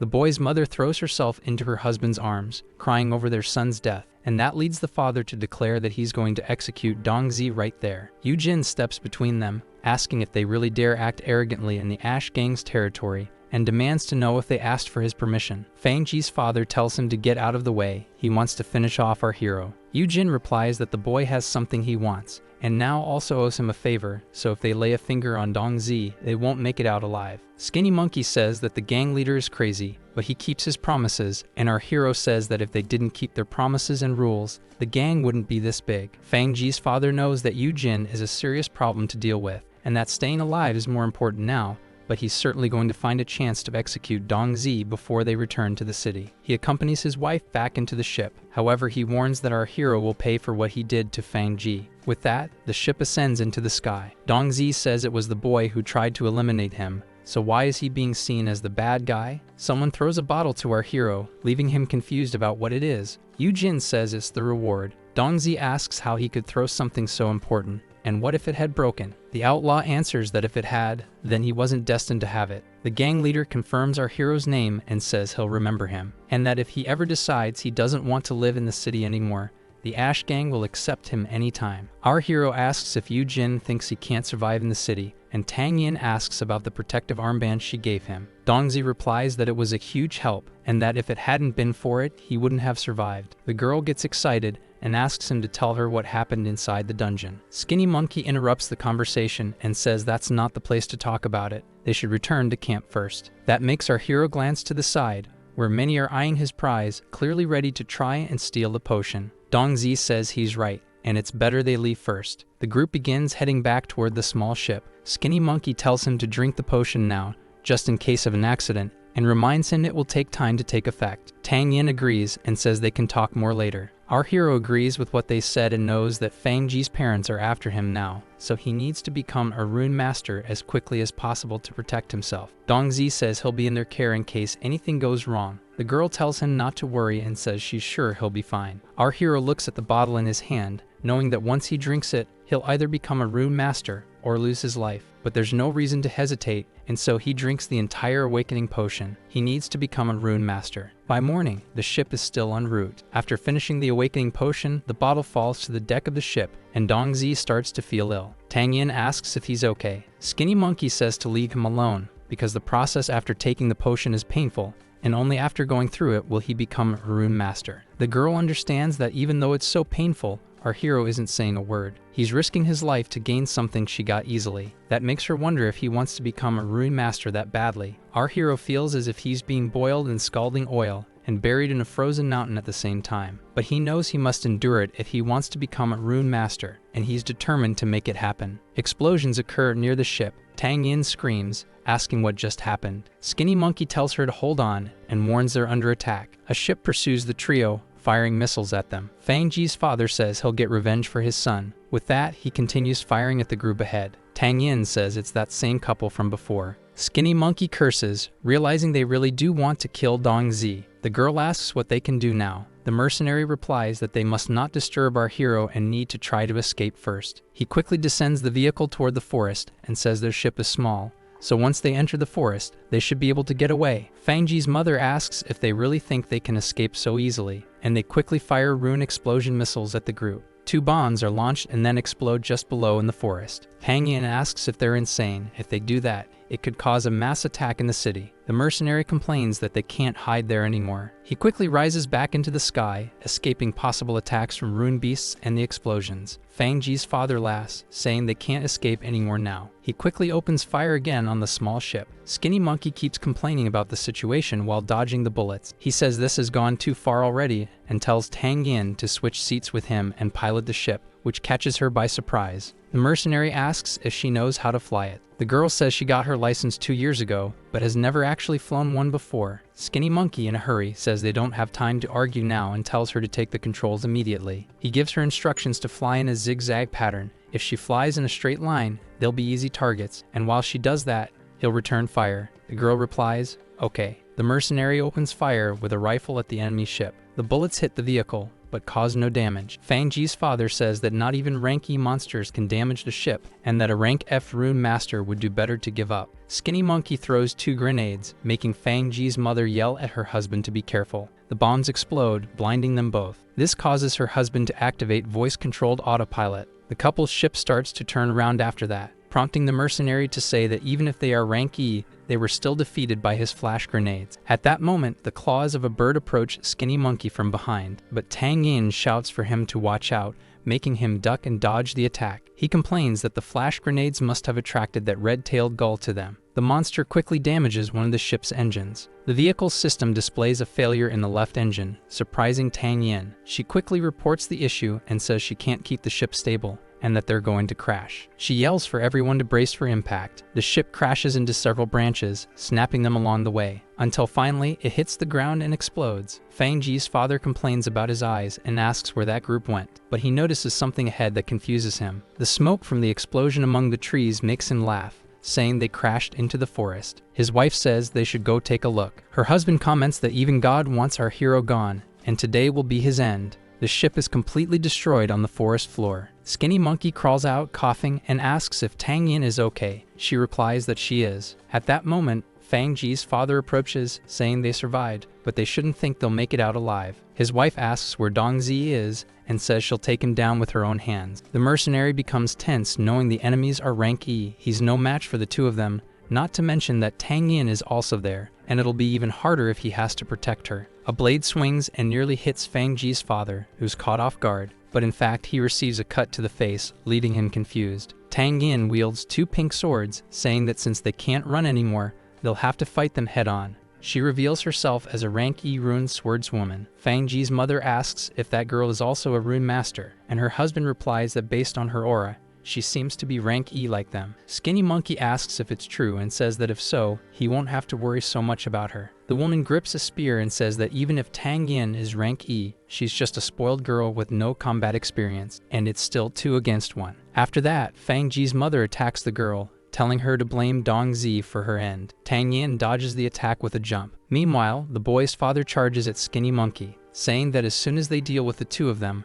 our hero will be next. The mercenary opens fire with the rifle, saying the guy's too arrogant, and asks if he thinks that's a toy gun. But the mercenary is caught off guard. Fang Ji's father activates his armor and asks if Skinny Monkey really thinks a rank S attacks can damage a rank E armor. This leaves the mercenary stunned to see that rune armor, knowing he couldn't afford one even if he starved for 3 years. The wife of that man activates her own protective gear and says that poor and pathetic mercenaries can't compare to them. Skinny Monkey is surprised by this and knows he needs some distance to use his own weapon, but the woman chases him down, saying she wants to see how long he can keep running. The mercenary realizes that their job in the city must pay well enough to afford those armors, and decides that even if he gets into debt, he's going to buy one too. Tang Yin steps in front of Fang Ji's father and says she will be his opponent. He says she's quite brave, and since she wants to throw her life away, he'll grant her wish. The man activates his rune skill, Whirlwind Slash, knowing that this ability increases his power and attack speed, and that the inexperienced girl definitely can't dodge it. But Tang Yin sees it coming. Fang Ji's father's sword slips from his hand. He feels pain in his wrist and wonders what happened, only to realize the girl is wearing armor and also has a rune embedded in her gear. She activated the skill Rock Solid Stance. The man knows those armors are expensive for a typical rank E, and one with a slot is even more rare, which makes him wonder who she really is. Tang Yin launches a counterattack using the rune skill Sword Rain. The enemy notices the danger and tries to protect himself. He manages to defend, but is pushed back. This makes him realize the girl is stronger than expected. Tang Yin charges forward again for more attacks, but suddenly a grenade appears in front of her, catching her off guard. After the explosion, a strange cloud forms, and the enemy says that a real battle isn't just about using rune skills. The girl starts coughing from the strange powder released by the blast. At that moment, a weapon is fired and hits her directly in the arm, making Tang Yin drop her swords. Fang Ji's father says she's too naive to fight in the wild. The girl curses him for that. She knows that even though the armor protected her, her arm is paralyzed and she can't grip her sword with full strength. Her opponent continues saying that out here is nothing like the city, and this isn't a place for a spoiled rich girl like her. He realizes that once he eliminates her, everything she has will be his. Tang Yin says that she is also a rune master, and that her upbringing has nothing to do with this, to which the man replies that she can then die as a rune master. Skinny Monkey shouts her name, worried for her life. Fang Ji's father bids her farewell with a smile. The sound of a gunshot echoes through the area, and Tang Yin closes her eyes, expecting her end. But nothing happens, and she opens her eyes confused. That man has been shot in the arm, and he asks who did it and how. At that moment, a voice says, "Your fight is with me." Dong Zi has awakened and is now a rank F rune master. Tang Yin gets excited and asks if he really did it. Skinny Monkey asks where the kid got that rune rifle from. Our hero apologizes for dragging the two of them into his problems. That makes the mercenary laugh and tell him not to worry, that he's just glad he awakened. Fang Ji's mother says it's unforgivable, that it should have been her son who awakened and became a rune master. Her husband says that even if Dong Zi awakened, he's still just a rookie and it won't change the outcome of this battle. Our hero questions if that's really true and says they'll see soon enough. After taking aim, he fires the weapon, managing to injure the enemy in the shoulder. He can't believe what just happened and asks how Dong Zi, a rank F, was able to pierce his rune armor. Our hero explains that the reason is because his weapon is rank E. This leaves Fang Ji's father in disbelief, and he demands to know how he got that weapon. Dong Zi says it's time to put an end to this fight, and that now he's the hunter here. The man's wife runs to help him, while her husband turns in desperation, trying to flee. But our hero opens fire on him and quickly eliminates him with a well-placed shot, sending the man crashing to the ground, this time lifeless with only a look of panic frozen on his face. That makes the woman scream in sorrow. She holds her husband and begs him to wake up. Skinny Monkey says this is what they call karma. Dong Zi approaches, saying he didn't want to execute anyone, but they forced him. The woman says he killed her son and her husband, calling him a demon. Tang Yin retorts, saying they were the ones who bullied our hero and hunted him down, and now they still blame him for everything. Dong Zi says there's no need to argue with her, they only care about gains and losses, not about what's right or wrong. That makes the girl say she hates rune masters like them. Skinny Monkey smiles, seeing that our hero is different. He just awakened and is already capable of eliminating rank E opponents, and that he's a natural-born sniper, and his weapon doesn't seem like an ordinary rune weapon. That makes the mercenary realize his own weapon is the weakest one. Fang Ji's mother, furious, says she won't let him rest even if she becomes a ghost. Skinny Monkey asks if she, even being rank E, really thinks she can escape the three of them. That makes her even more enraged. At that moment, an arrow with something attached to it lands on the ground. The three are startled by it, but then hear a beep. Dong Zi shouts for them to run. A massive explosion occurs, throwing Skinny Monkey far away while our hero grabs Tang Yin to protect her. He lands on top of her, making her flustered. Tang Yin calls him stupid and says she's rank E and wearing rune armor, so the explosion wouldn't have harmed her. Our hero apologizes, saying he acted without thinking. After the blast, Fang Ji's mother is left coughing, and Skinny Monkey says he was careless and didn't expect anyone else to be there. People approach, saying they were blown far away and had to search for them for a long time. Tang Yin complains upon seeing it's the people from outside the dungeon. Dong Zi comments that they must be there for his awakening medicine. The men ask where the medicine is and demand it be handed over. Another says that if they don't give it up, they shouldn't be blamed for what happens. Fang Ji's mother knows she can't deal with the three of them alone, but now she might have a chance. She quickly points at the group and says the awakening medicine is with them. That makes the men demand that Dong Zi hand over the medicine, and another thug asks if he really thinks he can defeat them all. Tang Yin says they're no different from outlaws, and if they become rune masters, they'll just go after the weak. The mercenary says that in this world, only the strong and ruthless survive. Our hero says that it doesn't matter if it's the jungle or the city, the weak will always be suppressed. He apologizes for dragging Skinny Monkey into this mess, and says he'll buy them time so the other two can escape first. The mercenary questions that, but Tang Yin interrupts, saying she's not a coward who would abandon a friend just to escape. Fang Ji's mother says that's touching, but none of them will leave this place alive. The leader of the group tells everyone to attack. A loud engine sound echoes, making the man curious as he looks up. Two ships approach the area. Tang Yin cheers, saying it's the professor and the others. The Blood Wolf members jump from the ship and land directly in front of the enemies facing them. Red Fox asks where those idiots came from and if they know who they're messing with. Dongzi says they showed up just in time, and she congratulates him for finally awakening. She looks at the group of men and asks if they all really want to lose their lives. The outlaw leader says she's arrogant and asks if she really thinks they can beat all of them there. Someone calls all of them stinking brats. Poison Wolf asks if they dare lay a hand on his team members. That catches the outlaw off guard, and he realizes they've run into someone dangerous. He doesn't want to provoke him, as they're famous and stronger than the city's rune masters. But one man asks what he's afraid of, since they have more people. The mercenary leader points his sword at the thugs and says he'll count to 5, and they better be gone from his sight. The thugs wait for a decision while their leader stares silently at one of them. Fangji's mother screams, saying she'll pay 1 million and a rune armor to whoever executes Dongzi. That stuns the bald bandit with the size of the reward, and his subordinate is in disbelief, asking who that woman even is. Our hero, Skinny Monkey, and Tang Yin are left speechless in that moment. In the end, he says he can still fight and wants to help them. Red Fox tells him to relax, that they don't need to do anything. Someone else is going to take care of them. The sound of engines echoes through the skies,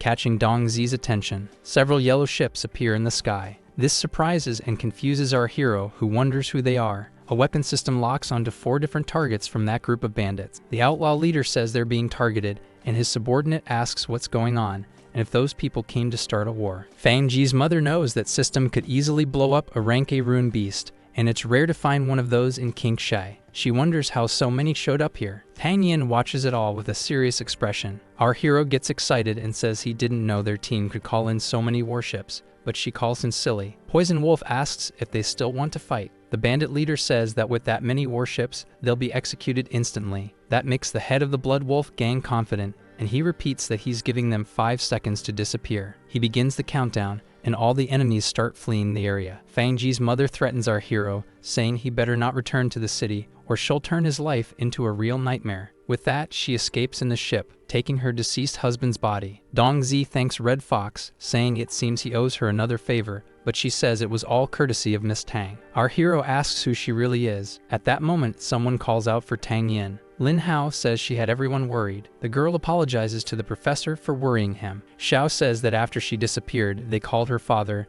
and the boy finishes by saying he sent multiple warships to find her. Tang Yin gets irritated, saying she's a rune master and had 2 others with her, so nothing was going to happen, and that her father always exaggerates things. Lin Hao says this is different, and that you can't compare her life to theirs because she is. Before he can finish, the girl tells him to shut up. Our hero wonders if those warships were actually sent to rescue Tang Yin. He thought she was just from a rich family, but her identity is far more special. Poison Wolf calls out for Dongzi to come to him. He replies that he's coming. One of the ships approaches, and from it steps someone who calls for the young lady. Zhang Feng, a rank A rune master and rune swordsman, says she caused a lot of trouble this time. Tang Yin says she didn't and tries to explain. But the soldier says he understands she wants to experience the life of a rune master, but the wild is far too dangerous for her, and that it would be better if she graduated first. The girl says she knows that and asks him if he thinks she's okay. Zhang Feng lets out a tired sigh. He tells Professor Xiao that Tang Yin's situation has already reached Lord Tang, and he's very angry with him.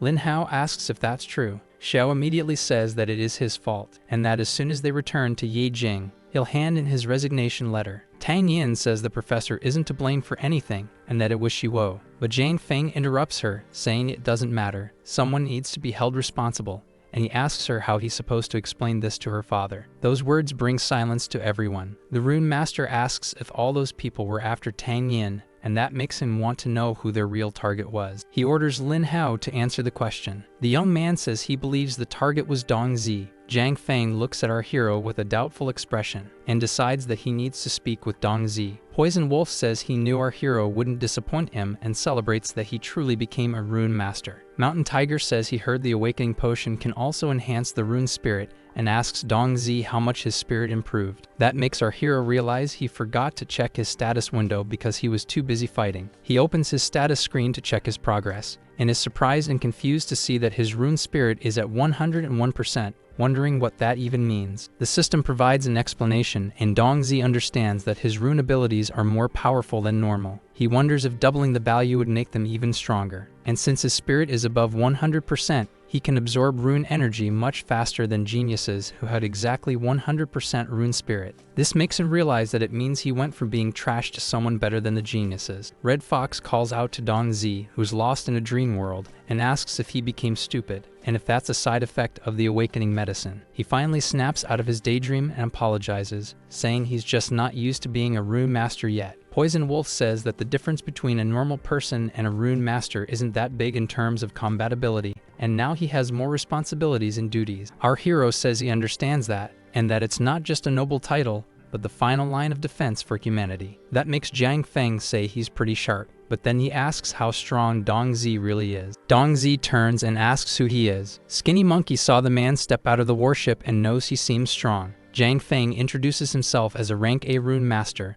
a member of the Beijing Rune Master Guild Union, and a special advisor to the Tang family. Poison Wolf realizes that with all of that, this man isn't someone ordinary, and if he's not ordinary, then Tang Yin's identity must be just as complicated. When they discovered her disappearance, Xiao contacted her family, and within moments, 10 expensive warships flew over the area and conducted a wide-scale search. The mercenary leader realizes her surname is Tang and wonders if it's the same as one of the 7 great families. Our hero asks what Jiang Feng wants with him. The swordsman asks what kind of relationship he has with the young lady. Dong Zi says he thinks they're friends. This makes Jiang Feng grab our hero by the collar, and he asks who he thinks he is. Does he really think he's worthy of being her friend? Poison Wolf grips his sword, demanding to know what that rune master thinks he's doing. Tang Yin tells Jiang Feng to let go of Dong Zi immediately. He lets go and says he heard our hero was an ordinary person, but became a rune master after using the awakening medicine. He's very impressed by that. However, even if he is a rune master now, the gap between the two of them is something that cannot be crossed. Therefore, they're not friends, just strangers.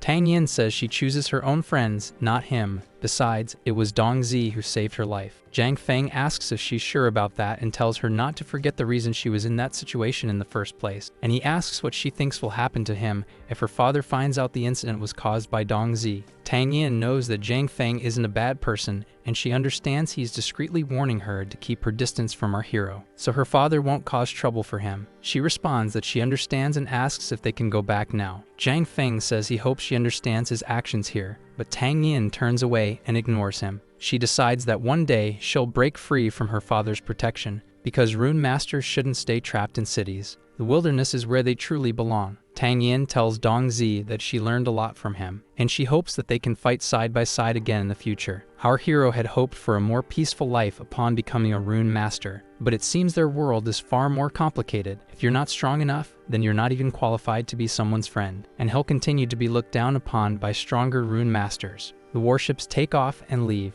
Dong Zi is determined not to be looked down on again, and now that he's a unique master and has the system's help, it's only a matter of time before he becomes powerful. Red Fox tells him he can stop staring at the place now, because they've all already left. The mercenary asks when he and that girl became so close, but Dong Zi looks confused by the question. Red Fox says he doesn't need to hide it and can just tell her when it was that he fell in love with Tang Yin. Our hero asks if she's talking about him. Skinny Monkey says he was looking at her and then just stared into space after she left, and even he can say that Dong Zi is in love with her, but Dong Zi says he was thinking about something else. Our hero goes back to being deep in thought, while the ships speed above the forest. Tang Yin looks out the window, hoping she'll get to see our hero again in the future. Poison Fang asks the professor if he'll continue his research. Xiao replies that of course he will. The leader of the mercenaries says they now have a new member, but he doesn't need to worry, they won't charge anything extra. Poison Wolf approaches our hero and congratulates him on becoming a rune master, and he welcomes him to his mercenary group. Dong Zi looks at his outstretched hand, but quickly shakes Poison Wolf's hand, introducing himself once again as Dong Zi, a rank F rune sniper, and asks them to take care of him. And in the following few days, our hero followed that group on several missions. He trained even harder and continued honing his skills as a rune master by defeating rune beasts and gaining more experience. Poison Wolf says that's good, because Dong Zi is now easily able to defeat the more common rank F monsters. Our hero also learned more things from the intelligent Professor Xiao, and in the end, the day to return finally came. Dong Zi returns to the city alongside Poison Wolf, standing atop the ship while looking at his status window and seeing how much he's grown. The vehicle soon lands in the hangar, and our hero celebrates finally being back, but wonders how Bai Xiaoxai is doing. Professor Xiao informs him that since the investigation is over, they'll be returning to Beijing, and the information they collected is very important, so he wants to finish his research. Lin Hao says that since Dongzi saved him several times in the forest, if he ever goes to Beijing in the future, he should definitely look for him there, and says he knows Tang Yin isn't interested in him, so he'll help him however he can. But our hero says there's no need because they're just friends. However, the boy tells him not to get too excited because her identity is special and she has many admirers, even he can't make the top 10 among them. Lin Hao tells our hero to work hard, or like Zhang Feng said, he won't even be qualified to be her friend. 3 days later, Jingdu, Sky Sun area. In the bathroom of the Grand Mansion, Tang Yin takes a shower. After finishing, she grabs a towel nearby to dry herself. After that, she drinks tea while looking out the window, realizing that city life is very comfortable, but still wondering why she keeps thinking about those few days in the wild. Tang Yin clearly remembers the moments with Dong Zi during the dangerous battle they faced. To her, that is the true stage of a rune master. At that moment, someone knocks on her bedroom door. Tang Yin gets up and says she's coming. She opens the door, revealing an old butler who says a message has just arrived for her. The young lady says she hasn't even taken the entrance exam yet. The butler replies that she's Miss Tang from one of the 7 great families. Of course, she doesn't need to take the exam. Her father already arranged everything for her. The 7 great families, a powerful force that holds the authority and influence of the current union. They use the union's technology and medical knowledge to create all kinds of advanced abilities. When the Rune era began, they led humanity. They are called the pioneering families. Tang Yin is the only daughter of the Tang family's leader, Tang Tangsing. The young woman throws the admission letter to the floor, surprising the butler, who doesn't understand what she's doing. Tang Yin quickly slams the door in the old servant's face. She asks how they've already arranged everything, and why they even bother notifying her. The butler says her father did it because that's the best university, and since she'll obviously get in, he didn't want to waste time on meaningless things. Tang Yin gets irritated by this because to her, proving herself is important. The girl throws herself onto the bed, realizing that she and Dong Zi are from different worlds, where he had to risk his life to become a rune master. For her it was easy. But on the other hand, he can choose the life he wants. She can't. Tang Yin wishes she could go back to Qingxi again. At the park in Qingxi, Bai Xiaoxai asks our hero to tell her what happened in the dungeon, and especially how he defeated the red-striped toad. Dongzi asks if he hasn't already told that story like 20 times, and whether she's not tired of hearing the same thing. But she says no, and that she wants to hear it again. Our hero asks if anything special happened while he was gone, and Bai Xiaoxai asks if he means the fact that she can control rune beasts. Dongzi knows that only those born with 100% rune spirit can become tamers, but she hasn't tested her spirit yet. If she turns out to be one, her future will be bright. Bai Xiaoxai says nothing happened except for one thing, which makes Dongzi curious. She says, a bit embarrassed, that her stomach is always growling. Our hero says that's because she's hungry, and laughing, she comments that she's been eating a lot lately. Dongzi knows that ever since he became a rune master, he's also been eating more than usual. That makes him wonder if Bai Xiaoxai has already awakened as a tamer, and if that's why she needs more energy. At that moment, Dongzi's phone rings. Poison Wolf says that Big Bull already sold the runes they obtained for money, and his share has been transferred to his bank account. He checks his balance on his phone and is shocked by the amount. More than 80,000. The mercenary leader says that the marble bull they sold earlier went for 2 million. Our hero realizes that before becoming a rune master, he had to take risks to earn very little,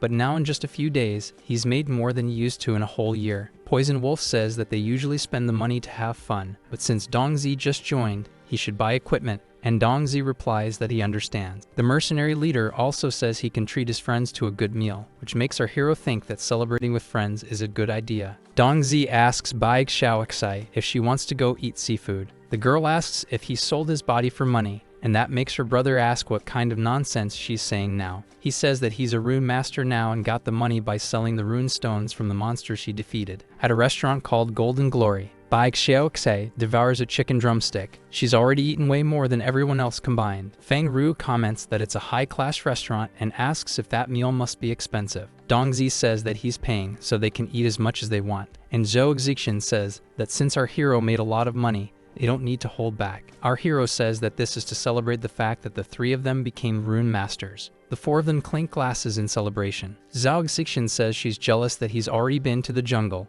while Feng Ru gets excited just thinking about how rich he'll be in the future. Our hero says that since they've awakened, their next step is to take the entrance exam and asks if they've decided which university to attend. The young swordsman says that based on the union rankings, Jidao is the best, followed by Lightning Military School, and then Nanju University. But he doesn't have high hopes of getting into the top ones and is more interested in rune beast research, so he's going to try for one of the academic universities. Dongzi jokingly says that he made a wise choice since he doubts his combat abilities. Once he goes into the jungle, he'll become monster food. Zhao Xishan replies that she's decided to go to the Lightning Military School, and that her father is a retired soldier and also supports her choice to join that school. Bai Xiao Xai asks, very excited, which university her brother is going to attend. The three fall silent at that. Zhao Xishan explains that Dongzi was expelled and so he can't take any admission exams and can't go to any university, which makes the girl sad. Bai Xiao Xai asks why. Why can't he go to university? Feng Ru explains that in this era, available resources are limited and every university slot is extremely valuable. And even though Dongzi has awakened, due to the established rules, he's not allowed to enroll in any university. Zhao Xishan speaks so angrily that she bends her spoon, saying it's all Fang Ji's fault, and if she sees that idiot again, she's going to beat some common sense into him. The young swordsman notices the spoon and says she'll have to pay for it.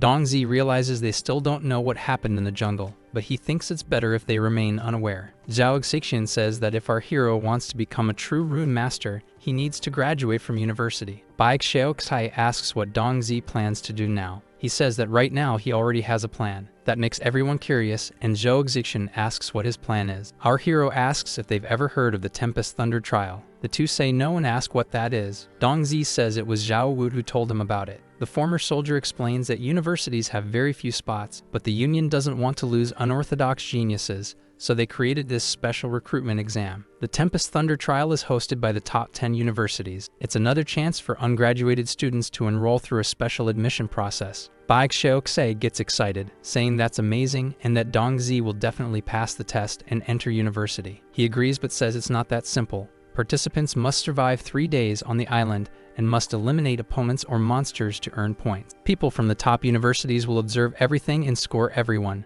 and those with the highest scores will become special students. Tempest Thunder Island used to be a tourist spot, but it was destroyed by monsters, and the local magnetic field became distorted, creating constant lightning storms in the area. Because of that, aside from other participants and rune beasts, one also has to watch out for the falling lightning. It's truly a place filled with danger. Surviving there for 3 days is already a tough task, and becoming one of the top participants is even harder. Feng Ru puts his hands on his head and says that this test isn't an exam. It sounds worse than going into the jungle. Zhao Xixin asks if he's already signed up, and our hero answers that Poison Wolf and Zhao Wu signed him up, and the test happens on the same day as their admission exam. Bai Xiaoxai says she's scared and doesn't want Dongzi to lose his life on Tempest Thunder Island. Our hero tells her not to worry because participants will receive life-saving capsules, and when they take critical damage, the capsules activate and rescue them. Zhao Xixin says she knows she can't change his mind now, so all she can do is wish him good luck. Dongzi thanks her for that,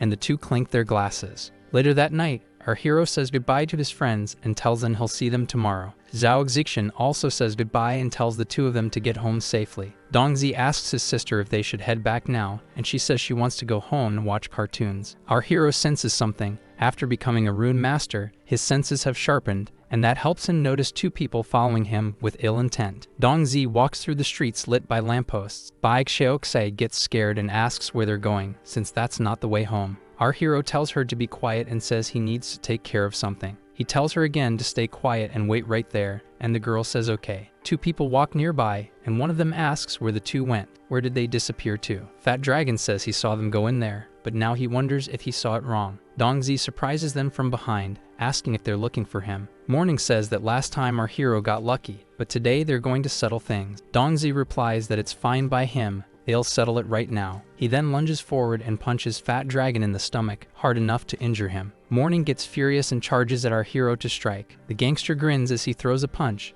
but Dongzi sees it coming. He easily dodges and counterattacks with an elbow to the enemy's neck. That sends him crashing to the ground. Fat Dragon doesn't understand what's going on and asks how Dongzi got so strong. Our hero asks if they're confused and realizes they still haven't heard the news, which leads him to reveal that he's now a rune master too. That makes the bald gangster say he doesn't believe it, since Dongzi didn't participate in the awakening ceremony. Our hero asks who said one can't become a rune master without taking part in the ceremony, but Fat Dragon says he's a newbie and they're veterans. The gangster pulls out his weapon, a rune baton, and says he's going to teach Dong Zai the difference between them and make him regret messing with the two of them. But Fat Dragon is surprised to see a rifle pointed right at his face. Our hero asks what he thinks of his death god's gun, and says that even though he awakened recently, to deal with trash like them who bully others, that weapon is more than enough. Fat Dragon becomes afraid upon seeing that Dong Zai's aura is strong, almost like his boss. Our hero says he'll give them one last chance and tells them to scram, which makes the two gangsters run away apologizing, saying they were wrong. Baek Xiaoxai approaches and calls for Dong Zai. She says excitedly that he's really strong,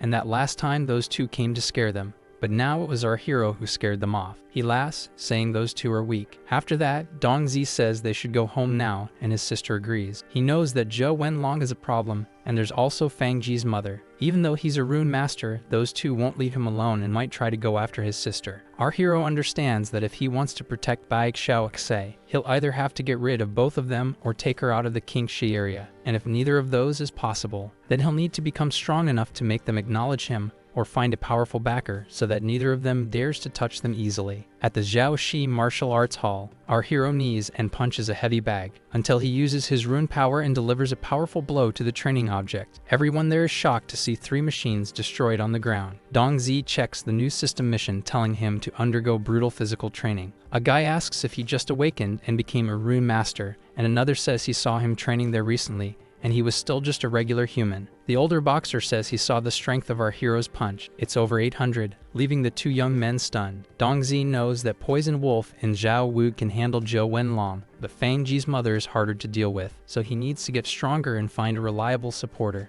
The strongest forces in the area are the military, the government, and the tycoons, but the military doesn't get involved with civilians, and Fang Ji's mother works under the minister. And tycoons only care about benefits, and our hero is just another rune master with a common background, so they have no reason to help him. Dong Zai throws another punch, but this time it explodes the punching bag, scaring the 3 men who were watching everything. Zhao Wu calls for our hero. Dong Zai apologizes, saying he forgot to control his power and ended up breaking it. The ex-soldier says it's just a punching bag and he'll ask someone to clean everything up. He informs him that Poison Wolf came looking for him. This makes Dong Zai curious about why they're looking for him. Outside, our hero calls for the mercenary leader. Poison Wolf comments that it's been 3 days, he's gotten even stronger again, and asks if he wants to train. But Dong Zai says he's still no match for the mercenary. The mercenary leader says he's a flatterer, but it's good he hasn't gotten arrogant. That makes our hero laugh and ask what they want him to do. Poison Wolf says that in a few days there will be a test, and the participants can bring equipment, so he's taking him to buy things that can help. Dong Zai asks what they're going to buy. The mercenary says that he already has a rune weapon,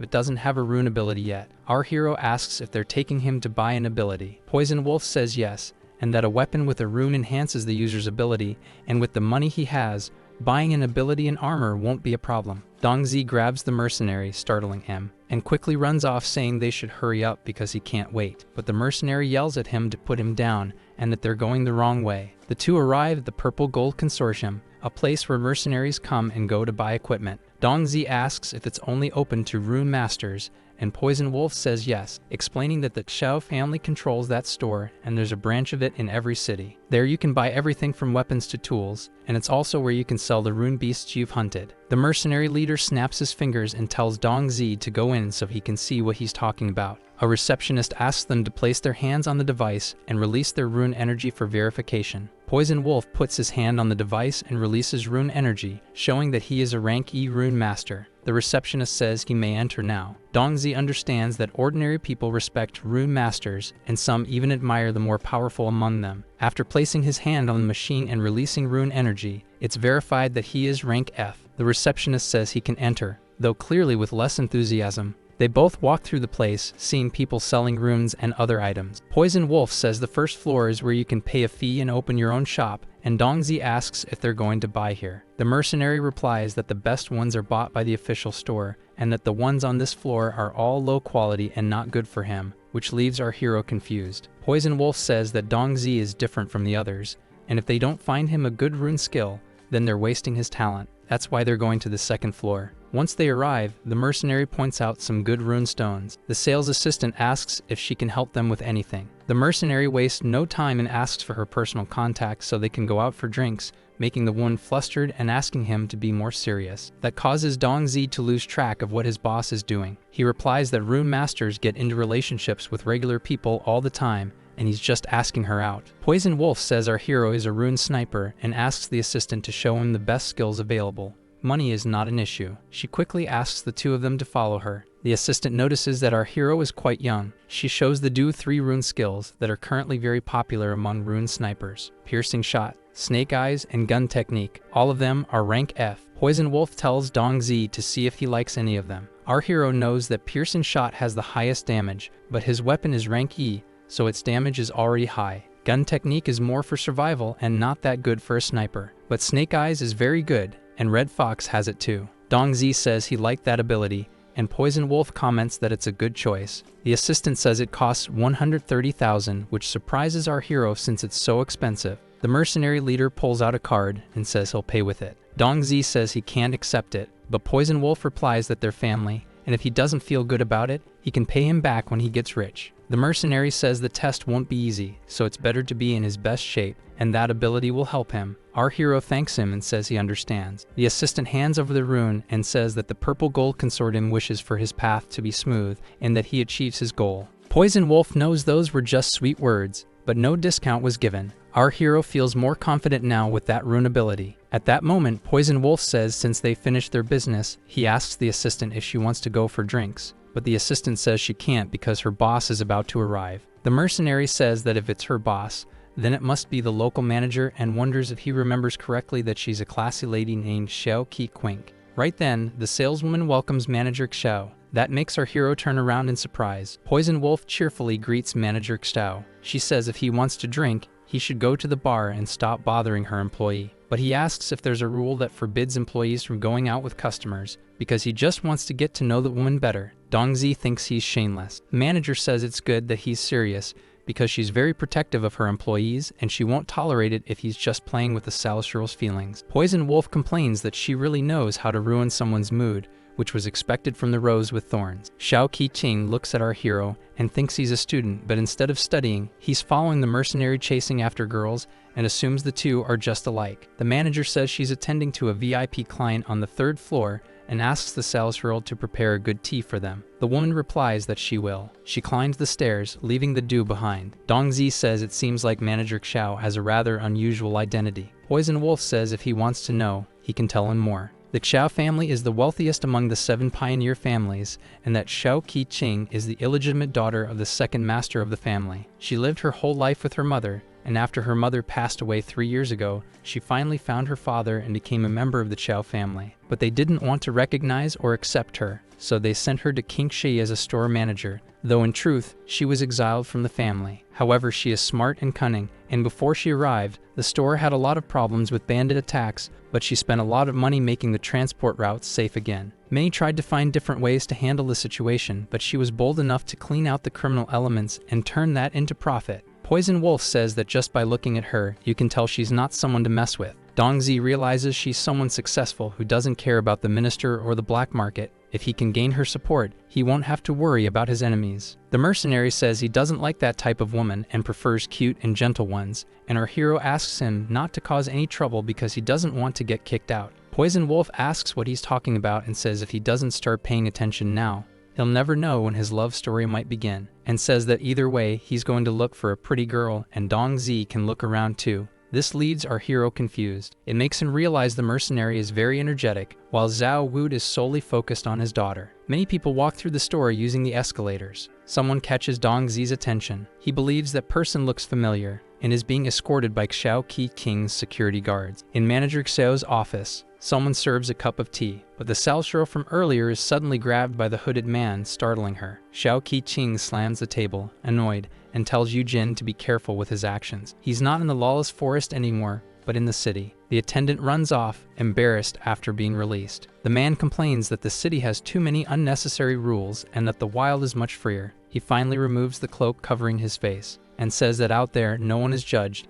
and everything depends on one's strength. But the manager says that out there is also merciless, and the smallest mistake can cost you your life. Yu-jin replies that she's right and asks why she called him there today. Xiao Qi-ching says she wants to do business with him and asks him to look at something. She uses a remote control to turn it on. A holographic map appears, and she says they've already cleared the transport routes in the area, and only one that leads to Wrong City is still blocked by the Ash Gang. Yu-jin asks, so what? The manager says she wants him to let the people from the Purple Gold Consortium use that route for transport. The outlaw slams the table and angrily asks if she wants him to abandon the route that his gang depends on to survive, and if she expects him and his brothers to starve. Xiao Qi-ching replies no, and says they'll pay a certain fee to the gang, and that way he won't be at a loss either. Yu-jin asks if she thinks she can buy him with money, and says he doesn't give a damn about that fee. The manager knows he's irrational, but Wrong is one of the main cities in the district, and if she can't open the route, she'll continue to be looked down on by her family. She then asks what he wants, and as long as it's within her reach, the store will do its best to meet his demands. Yu-jin says he only needs her to do one thing. If she's capable,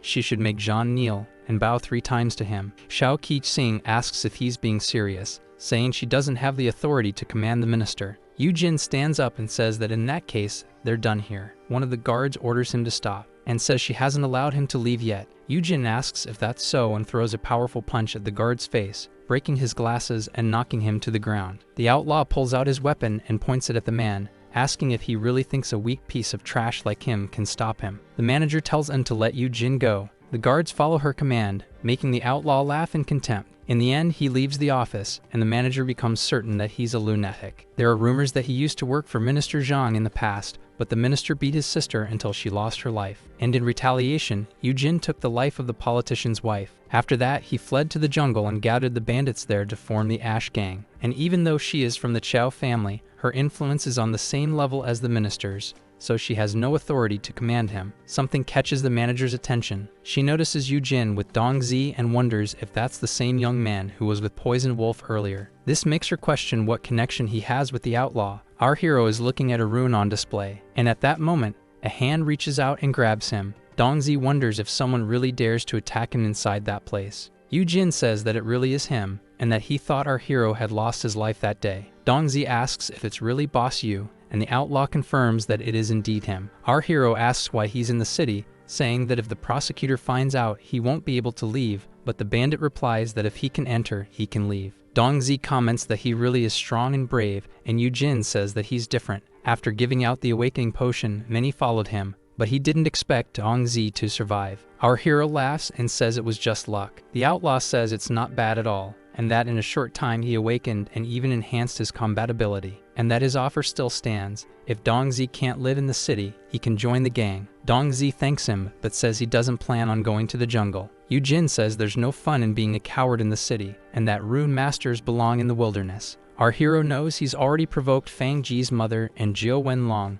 and wonders if he'll end up provoking the minister too if he stays too close to the bandit. Yu-jin says he has high expectations for Dongzi, and that he'll always be welcome to join the gang anytime. Dongzi replies that he'll remember that. But our hero wonders to himself if the bandit is trying to make him an enemy of all of Kingshe. Yu-jin says goodbye and adds that since he rarely comes to the city, he's going to find some women to spend time with. Dongzi knows the outlaw's presence carries overwhelming pressure, and that compared to him, he's still too weak and could be executed with a single blow. Our hero decides to avoid hanging around with the bandit, since his sister is still young, and he can't take her to live in the jungle. At that moment, Xiao Qi-ching appears and asks Dongzi for his name. Our hero wonders why she's looking for him. The manager asks for his name again, and he replies that his name is Dongzi. She asks if he's a rune master and says he doesn't look strong. Our hero asks what she wants. Xiao Qi-ching asks our hero to follow her, and she takes him to her office. Dongzi feels out of place and realizes that the room is bigger than his house, which is exactly what one would expect from the Purple Gold Consortium. The sales assistant says the manager asked her to prepare tea for him. She offers him some, and our hero thanks her. He takes a sip, and the manager says that tea is made from leaves taken from a place with rank C rune beasts, which makes it expensive. Just 1 cup costs around 10,000. That catches him off guard, enough for him to spit out the tea while asking if it's really that expensive. Xiao Qi-ching says he just spat out 3,000 union coins, which leaves Dongzi speechless. Our hero says he can't afford to drink her tea, but she tells him to forget about it and sit down again, because she needs his help with something. Dongzi wonders what such a rich lady could possibly need his help with. The manager asks what his relationship with Yujin is. That makes our hero realize she saw them talking, and he wonders whether he should tell her and whether she'll report it to the minister. Dongzi decides to play dumb and asks who Yujin is. Xiao Qi says he's clever and she likes that. She admits she invited him to talk business, but they're not friends, and the conversation didn't go well. Our hero asks why she called him,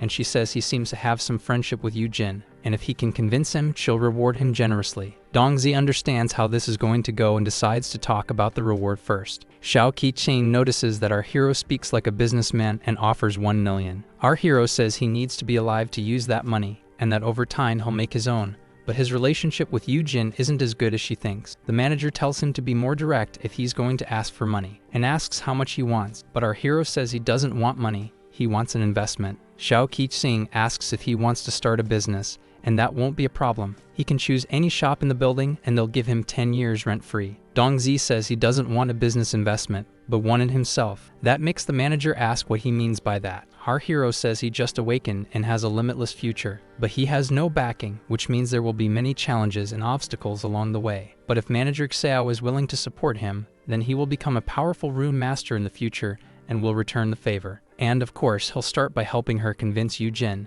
but he can't promise success. Xiao Qi says it would be much better if she just paid him 1 million, and asks why she should invest in his future. Does he think she's short on specialists? Dongzi says her best bodyguard is rank D, and in Qingshai that's not bad, but he asks if people like that mean much in the Chao family, which surprises her. He says that since she's being honest, he'll reveal that after taking the awakening medicine, he has maximum spirit, and with support, his future will go far beyond rank D. And if that weren't true, he asks her how she thinks someone like Yujin treats him so well. Xiao Qi falls into thought, and if it's all true, Dongzi could become a rank S, and she knows he wouldn't dare lie because a simple test would reveal it. The manager accepts the idea and asks how he wants her to help. He says he has 3 requests. First, help him with everything related to university, but he'll cover his daily expenses. Second, give his sister the best treatment in school. Xiao Qi says that's not a problem. Dongzi says lastly, he's provoked 2 powerful people, and if she can help him with that, he'll speak to Yujin right away. The manager asks who it is that he provoked. Our hero replies that it was the boss of the Black Fist Hall from the underworld, Zhou Wenlong,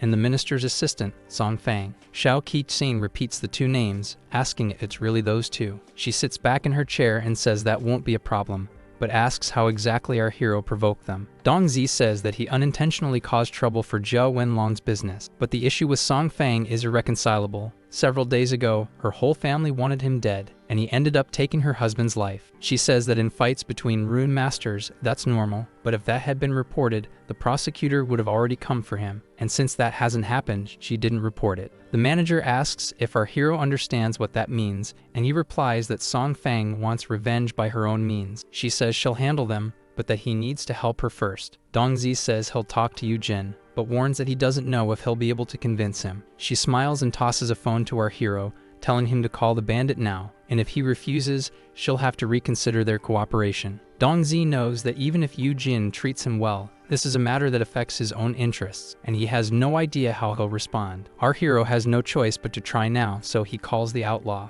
Yujin answers the phone and asks what Xiao Qi wants this time. Dongzi says it's him on the line. This makes the outlaw ask why he's using Boss Xiao's number to talk to him. Yujin tells him not to say he's become her toy, but our hero says no and asks him to stop joking around. Dongzi says he was hoping Yujin would agree to work with the manager as a personal favor. That makes the outlaw think for a moment, and then he says he's willing to cooperate with her. Our hero asks if that's true, and Xiao Qi becomes curious. Yujin says he looked into him and found out he executed the minister's subordinate, and since they share the same enemy, he'll be happy to help him. Dongzi wonders what kind of grudge this is, and the outlaw says that today he's doing him a favor, but when he needs help, Dongzi won't be allowed to refuse. Dongzi agrees. Our hero wonders if Yujin plans to attack the minister, and how could a mere rank F possibly help him? Yujin says the deal is sealed then. Dongzi returns the phone and says the outlaw accepted. Xiao Qi asks if it was really that easy. Our hero says it seems like Yujin likes him. The manager believes that since his rune spirit is at 100%,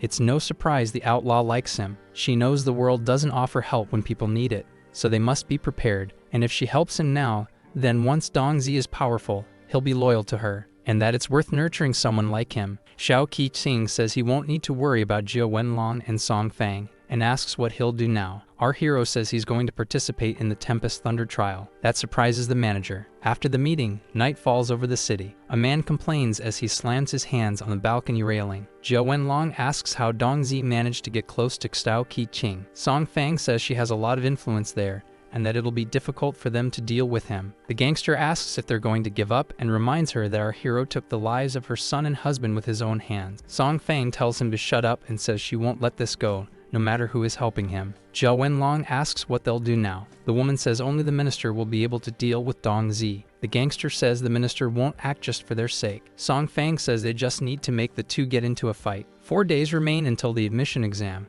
and a ship flies through the skies. Red Fox is piloting the vehicle, taking our hero on his journey. Dong Zi knows that while he's taking the test, his friends, Zhao Xishan and Feng Ru, will be doing the admission exam in 3 days, and he never imagined that Xiao Qi would personally see him off, and that during these days, Jiao Wenlong and Song Fang seem to have backed off, leaving his sister temporarily safe. Red Fox says they'll arrive at the port tonight, and it's best for him to rest because they'll leave with the other participants tomorrow, but Dong Zi wants to train more. The mercenary asks if he plans to train right here, and if he's some kind of training maniac. Our hero says he's going to run 50 kilometers first. She tells him to get out of the cockpit. Dong Zi collapses on the floor, exhausted and out of breath, but celebrates having finally finished. He wonders what kind of mysterious reward he'll receive. Our hero drinks the potion and notices that his rune spirit has increased to 106%. Then he asks to open the mission reward and receives a pair of enhancement goggles. That makes him wonder if the equipment he already had has leveled up. He questions if the goggles can analyze the target's ability, and that normally they only show estimated ranks from F to A, and wonders if they can now display everything in detailed data. Dong Zi observes Red Fox's data and notes that it really works. He realizes that she has low strength and high agility, and with the glasses he can analyze the target's weaknesses and plan ways to counter them.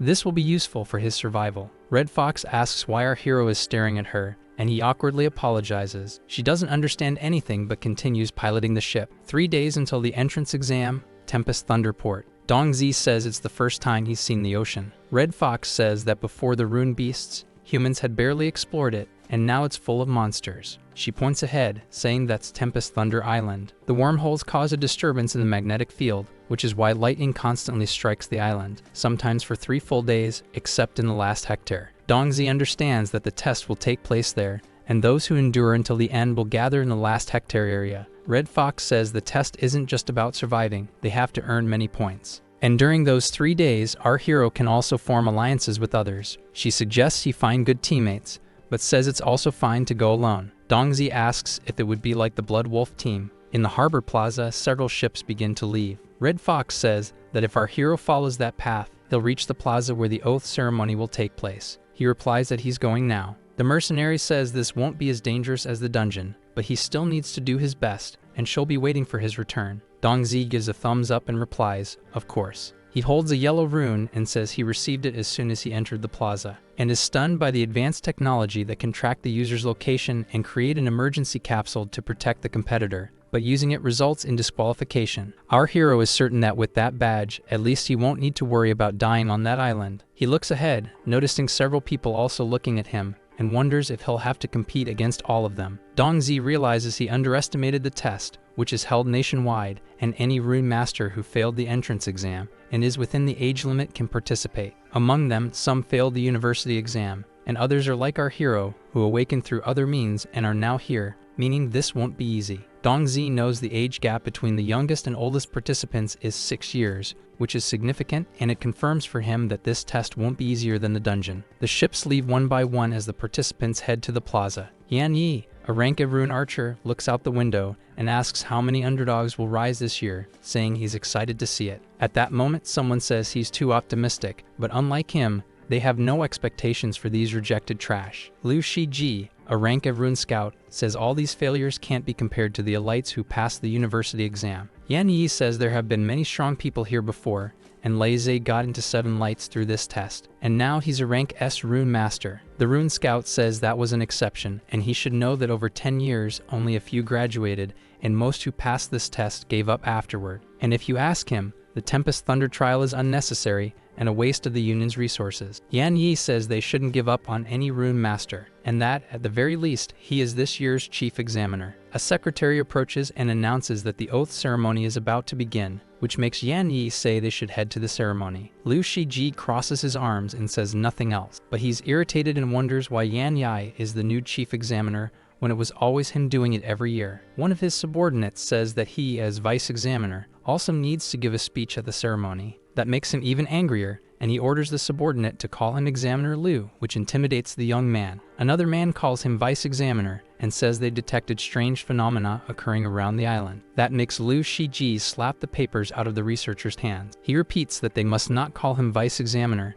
and the man with glasses, scared, responds that he understands. After that, Liu Shiji orders him to say what's strange. The researcher says the magnetic field is acting oddly and the lightning storms are more fierce and aggressive. But the rune scout asks what's so strange about that, since it's always been like that. But he's told this time is different, and everyone thinks it would be better to postpone the test. Liu Shiji asks if he's joking, expecting him to waste more of his precious time with those failures. He turns around and orders them to proceed with the test as planned. The researcher simply says yes. The arcane scout stops and looks at several security screens showing all the competitors in different areas. To him, all that trash is just a waste of his time. He wishes this stupid test would be cancelled. As night falls, several ships cast lights on the participants in the plaza, and from one of them a voice announces that the oath ceremony is about to begin and asks everyone to remain quiet. Dongzi notices the announcement wasn't made using a microphone, but just the voice alone, making him realize the examiner used rune energy to amplify his voice. The ship door opens and Yan Yi appears,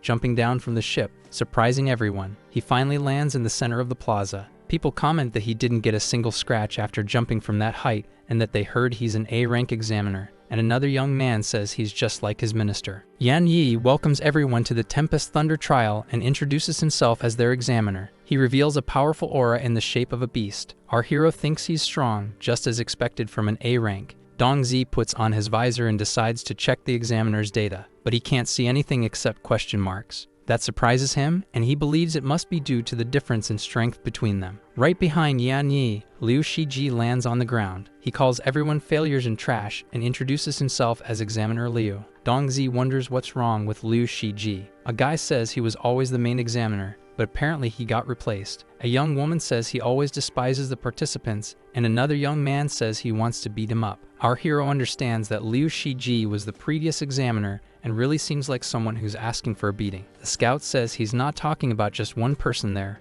but all of them. They're all just garbage. Yan Yi tells the vice examiner that that's enough. That makes Liu Shiji internally complain about being called that. Yan Yi says not everyone can become a rune master, which means they are already better than most people in the world, and as the head examiner, he is proud of them. Our hero smiles, seeing that at least someone knows how to talk to people. Yan Yi says that, as the head examiner, he will now remind everyone once more of the test rules. Since many of them failed the admission exam, it means most of them have little talent, but on the path to becoming a rune master, hard work is more important than talent. The Union conducts this test to give those who work hard another chance. If they want to prove themselves, they must be brave and accept putting their lives at risk. Even though the badge can protect them, many participants have already lost their lives on that island, so everyone must be smart and careful. When the test starts, everyone will be dropped from a ship into a random spot on the island. They are not allowed to bring anything beyond the permitted items like food and water, as they'll need to find those themselves. Lightning is common, and the safe zones will shrink,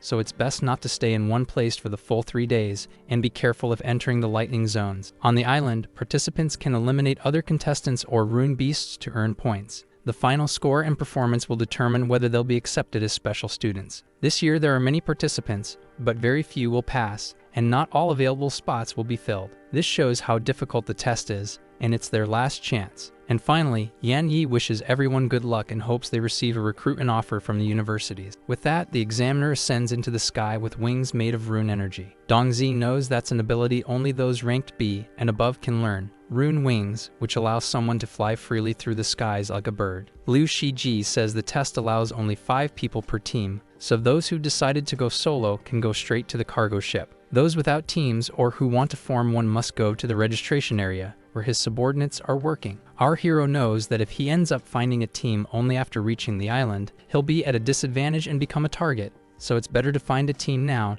just like Red Fox suggested. A man asks the participant's name, and he responds, Gao Tongkai, who is then told to fill out the form and wait nearby. Someone asks a girl if she wants to form a team with him. A chubby guy says he's really strong and can take a lot of hits. The girl says someone like him will just be a target on the island and tells him to stay away from her. That leaves the guy upset, but he quickly turns to Dong Zi and asks if he wants to form a team, which makes our hero wonder if he was the backup choice. Our hero uses the visor and notices that the guy is unbalanced. His strength and physique are twice that of a normal person, but his agility and wisdom are average. The young man tells Dong Zi not to assume he's just fat. He's strong and has already taken down a rune beast with his bare hands. Our hero becomes thoughtful, realizing that Zhuang Shang can take hits and could serve as bait so he can get the opportunity to bring down targets. To some, the guy might be a burden, but to Dong Zi, he's the perfect partner. Our hero replies yes, saying he was just looking for teammates and suggests they register first and then see if they can recruit 3 more members. The young man grabs Dong Zi's hand tightly, crying with happiness, and thanks him, saying that someone finally accepted him into a team. Our hero introduces himself, saying he's a rune sniper from Rong City in the Qingxi district. The guy introduces himself as Zhuang Shang, a unique tank from Hang City in the Lingbi district. The girl from earlier asks if he really accepted the fat guy and if he thinks the test isn't already hard enough. But our hero has his own plans. Liu Shiji's subordinate asks if it's just the 2 of them and if no one else wants to join their team, and mockingly asks who would join that fat lump who's just dead weight. That makes Zhuang Shang furious, but our hero tells him to stay calm. People say that guy always insults participants and only does it because he got into university through the entrance exam and is the vice examiner's subordinate, and that's why he hates them. The man thinks they're all failures who don't deserve the same treatment as those who passed through the exam. He tells them not to write their names together. He points out a mistake Zhuang Shang made and tells him to rewrite the form. Dong Zi realizes this is on purpose and that it won't leave enough time for others, which will force everyone behind them to fight solo. The man slaps the young man in the face, asking if he didn't understand what he was told and who told him to change it. That makes Zhuang Shang truly furious, but Dong Zi puts a hand on his shoulder and says it's not worth it. That makes the guy think that he thought our hero was clever, but now he's starting to think he's a coward and that he was wrong about him. The vice examiner's subordinate says he's going to take a break and that they should find him after filling out the forms. Our hero notices some large containers on the ground and believes that will be enough for now. The man loves seeing them angry and too afraid to retaliate, but Dong Zi literally leaps at him with the container, startling him, and shoves the guy inside the bin. Zhuang Shang realizes our hero was just waiting for the right chance. Dong Zi shouts that now they can hit him. The crowd cheers, and the chubby guy says he's going to beat him so bad he'll look like a pig. Others rush in wanting to kick and hit the man too. In the end, everyone gangs up on the guy, until the container goes flying through the air. The man yells, asking how they dare hit him, and says he's going to disqualify all of them. Someone shouts that Yan Yi has arrived. That makes the man complain that the participants attacked him,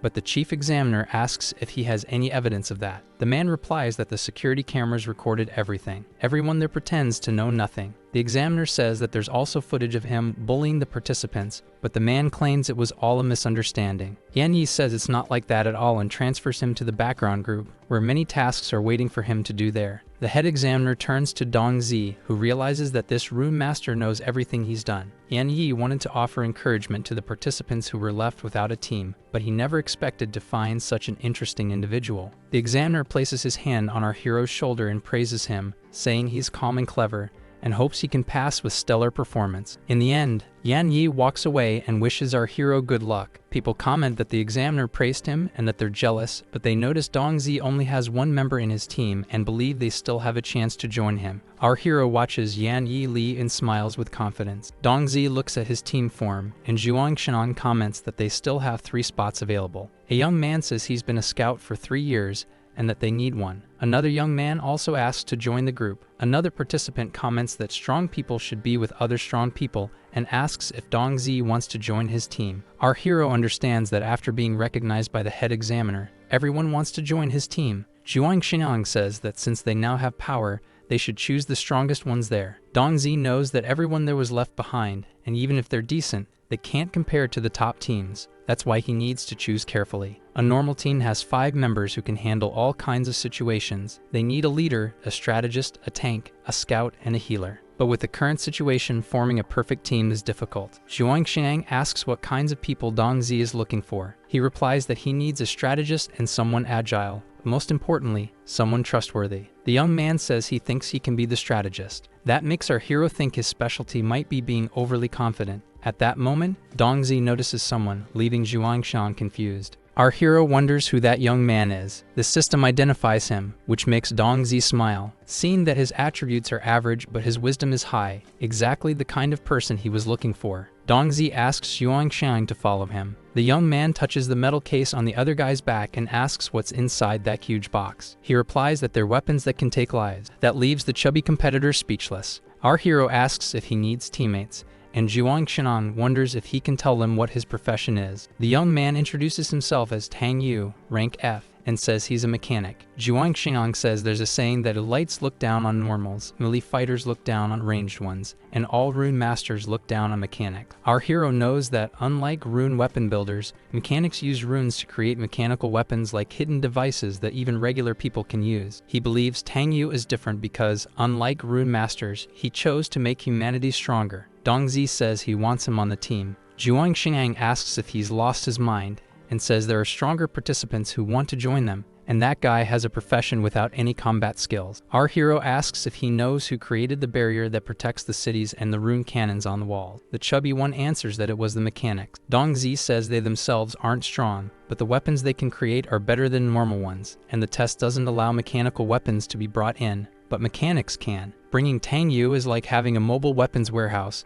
and since they're all rank F, the strongest monster should be rank E, and he believes that the young man and his weapons will be useful. Zhuangshan says that since Dongzi is the leader, he'll trust his judgment. Our hero hands the form to the mechanic and says he wants him on his team. Tang Yu tells him not to regret it later, and he writes his name on the form. Dongzi says that now they're teammates. They'll enjoy the benefits and face the dangers together. Tang Yu shakes our hero's hand, agreeing with him. Zhuangshan gets excited and says there are still 2 spots left on the team. Everyone starts shouting that they want to join and beg to be chosen. The chubby one says they can only pick 2 more, but the participants keep asking to be picked and say they're good fighters. Zhuangshan comments that those who were selected don't really seem that strong. Our hero replies that they fit perfectly into the remaining positions on the team. Zhang Qi, a rank F rune swordsman, and Cheng Lulu, a rank F rune shooter. Dongzi knows the 2 know each other and came from the same city, not to mention their skills are among the best of the participants, and he says he's confident in their team and hopes they can trust each other inside Tempest Thunder Island, and that they'll be able to rely on one another when facing any challenge ahead. They all put their hands together in the center of the group and say they're going to make it. In a large city, already morning, someone lands a heavy punch against a sandbag. Tang Yin hears on TV that the Tempest Thunder trial will take place on the same day as this year's entrance exam, with nearly 3,000 participants. On screen appears our hero while the host says that the top universities are involved in the special recruitment, including Jidao University and Kaiyao. The girl believes someone she knows is also participating in this year's test, and that he's a very stubborn guy. She remembers that her uncle was furious because he gave up on the entrance exam to participate in the trial and show everyone the capabilities of a mechanic. The presenter goes on to say that they'll have to wait and see how many underdogs will rise. Tang Yin wonders if that's Dongzi, and if he's also participating in the test. She had forgotten that our hero couldn't attend the awakening ceremony, and if he wants to enter a university, he needs to pass that test. Tang Yin wonders if her cousin and Dongzi are on the same team and thinks this is going to be interesting. She wishes our hero good luck. From the cargo ship, the examiner asks everyone to board according to the number they were given. The test will last 3 days and will begin as soon as they leave the ship. Zhuangshan points out that that's their vehicle and tells them to get in. All the ships take off at the same time. Inside them, the participants wait, seated in their places. A team stares at our hero's group. It creates a tense atmosphere until one of them says the fat guy should jump last. Zhuangshan asks why he said that. The boy replies that way they'll be able to eliminate him and get a few points, which makes another boy start laughing. That makes the chubby one nervous, but Tang Yu slams a metal box on the floor,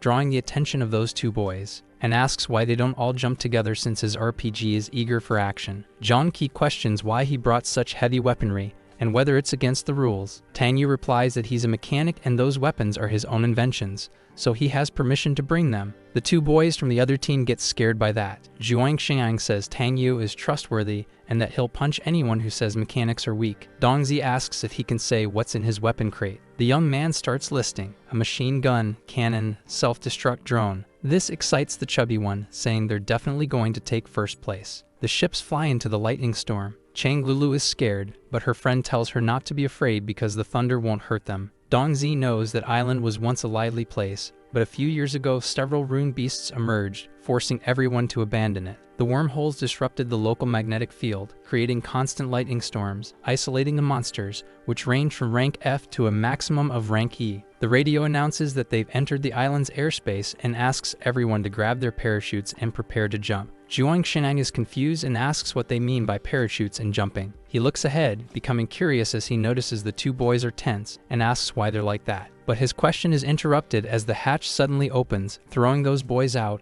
and upon seeing that, Zhuang Xiang becomes terrified, and says he just realized he's afraid of heights. After that, the cargo compartment opens and he's launched with the group, screaming that he curses them all to eat instant noodles without the flavor packet. Our hero notices that no one dares to attack in the middle of the fall. Chang Lulu is still frightened by everything, but she gathers the courage to open her eyes, and upon seeing the place, she comments that it's very beautiful. Dongzi knows that the island's port is close to the sea, but even that can't compare to the view of Tempest Thunder Island. Zon Qi calls out to our hero and asks where they should land. Dongzi looks down and decides that everyone will land on the bridge. Tang Yu notices that the island is divided into two parts connected by the bridge, and if they can protect it, they'll have an advantage during the test. That makes him realize our hero is smarter than he thought. Something quickly flies past Dongzi, leaving feathers behind. He shouts for everyone to be careful because it's a rune beast. The rune bird charges at Chang Lulu. Zhang Qi gets worried and yells for his friend, making her turn and see the monster approaching to grab her. The creature grabs her parachute,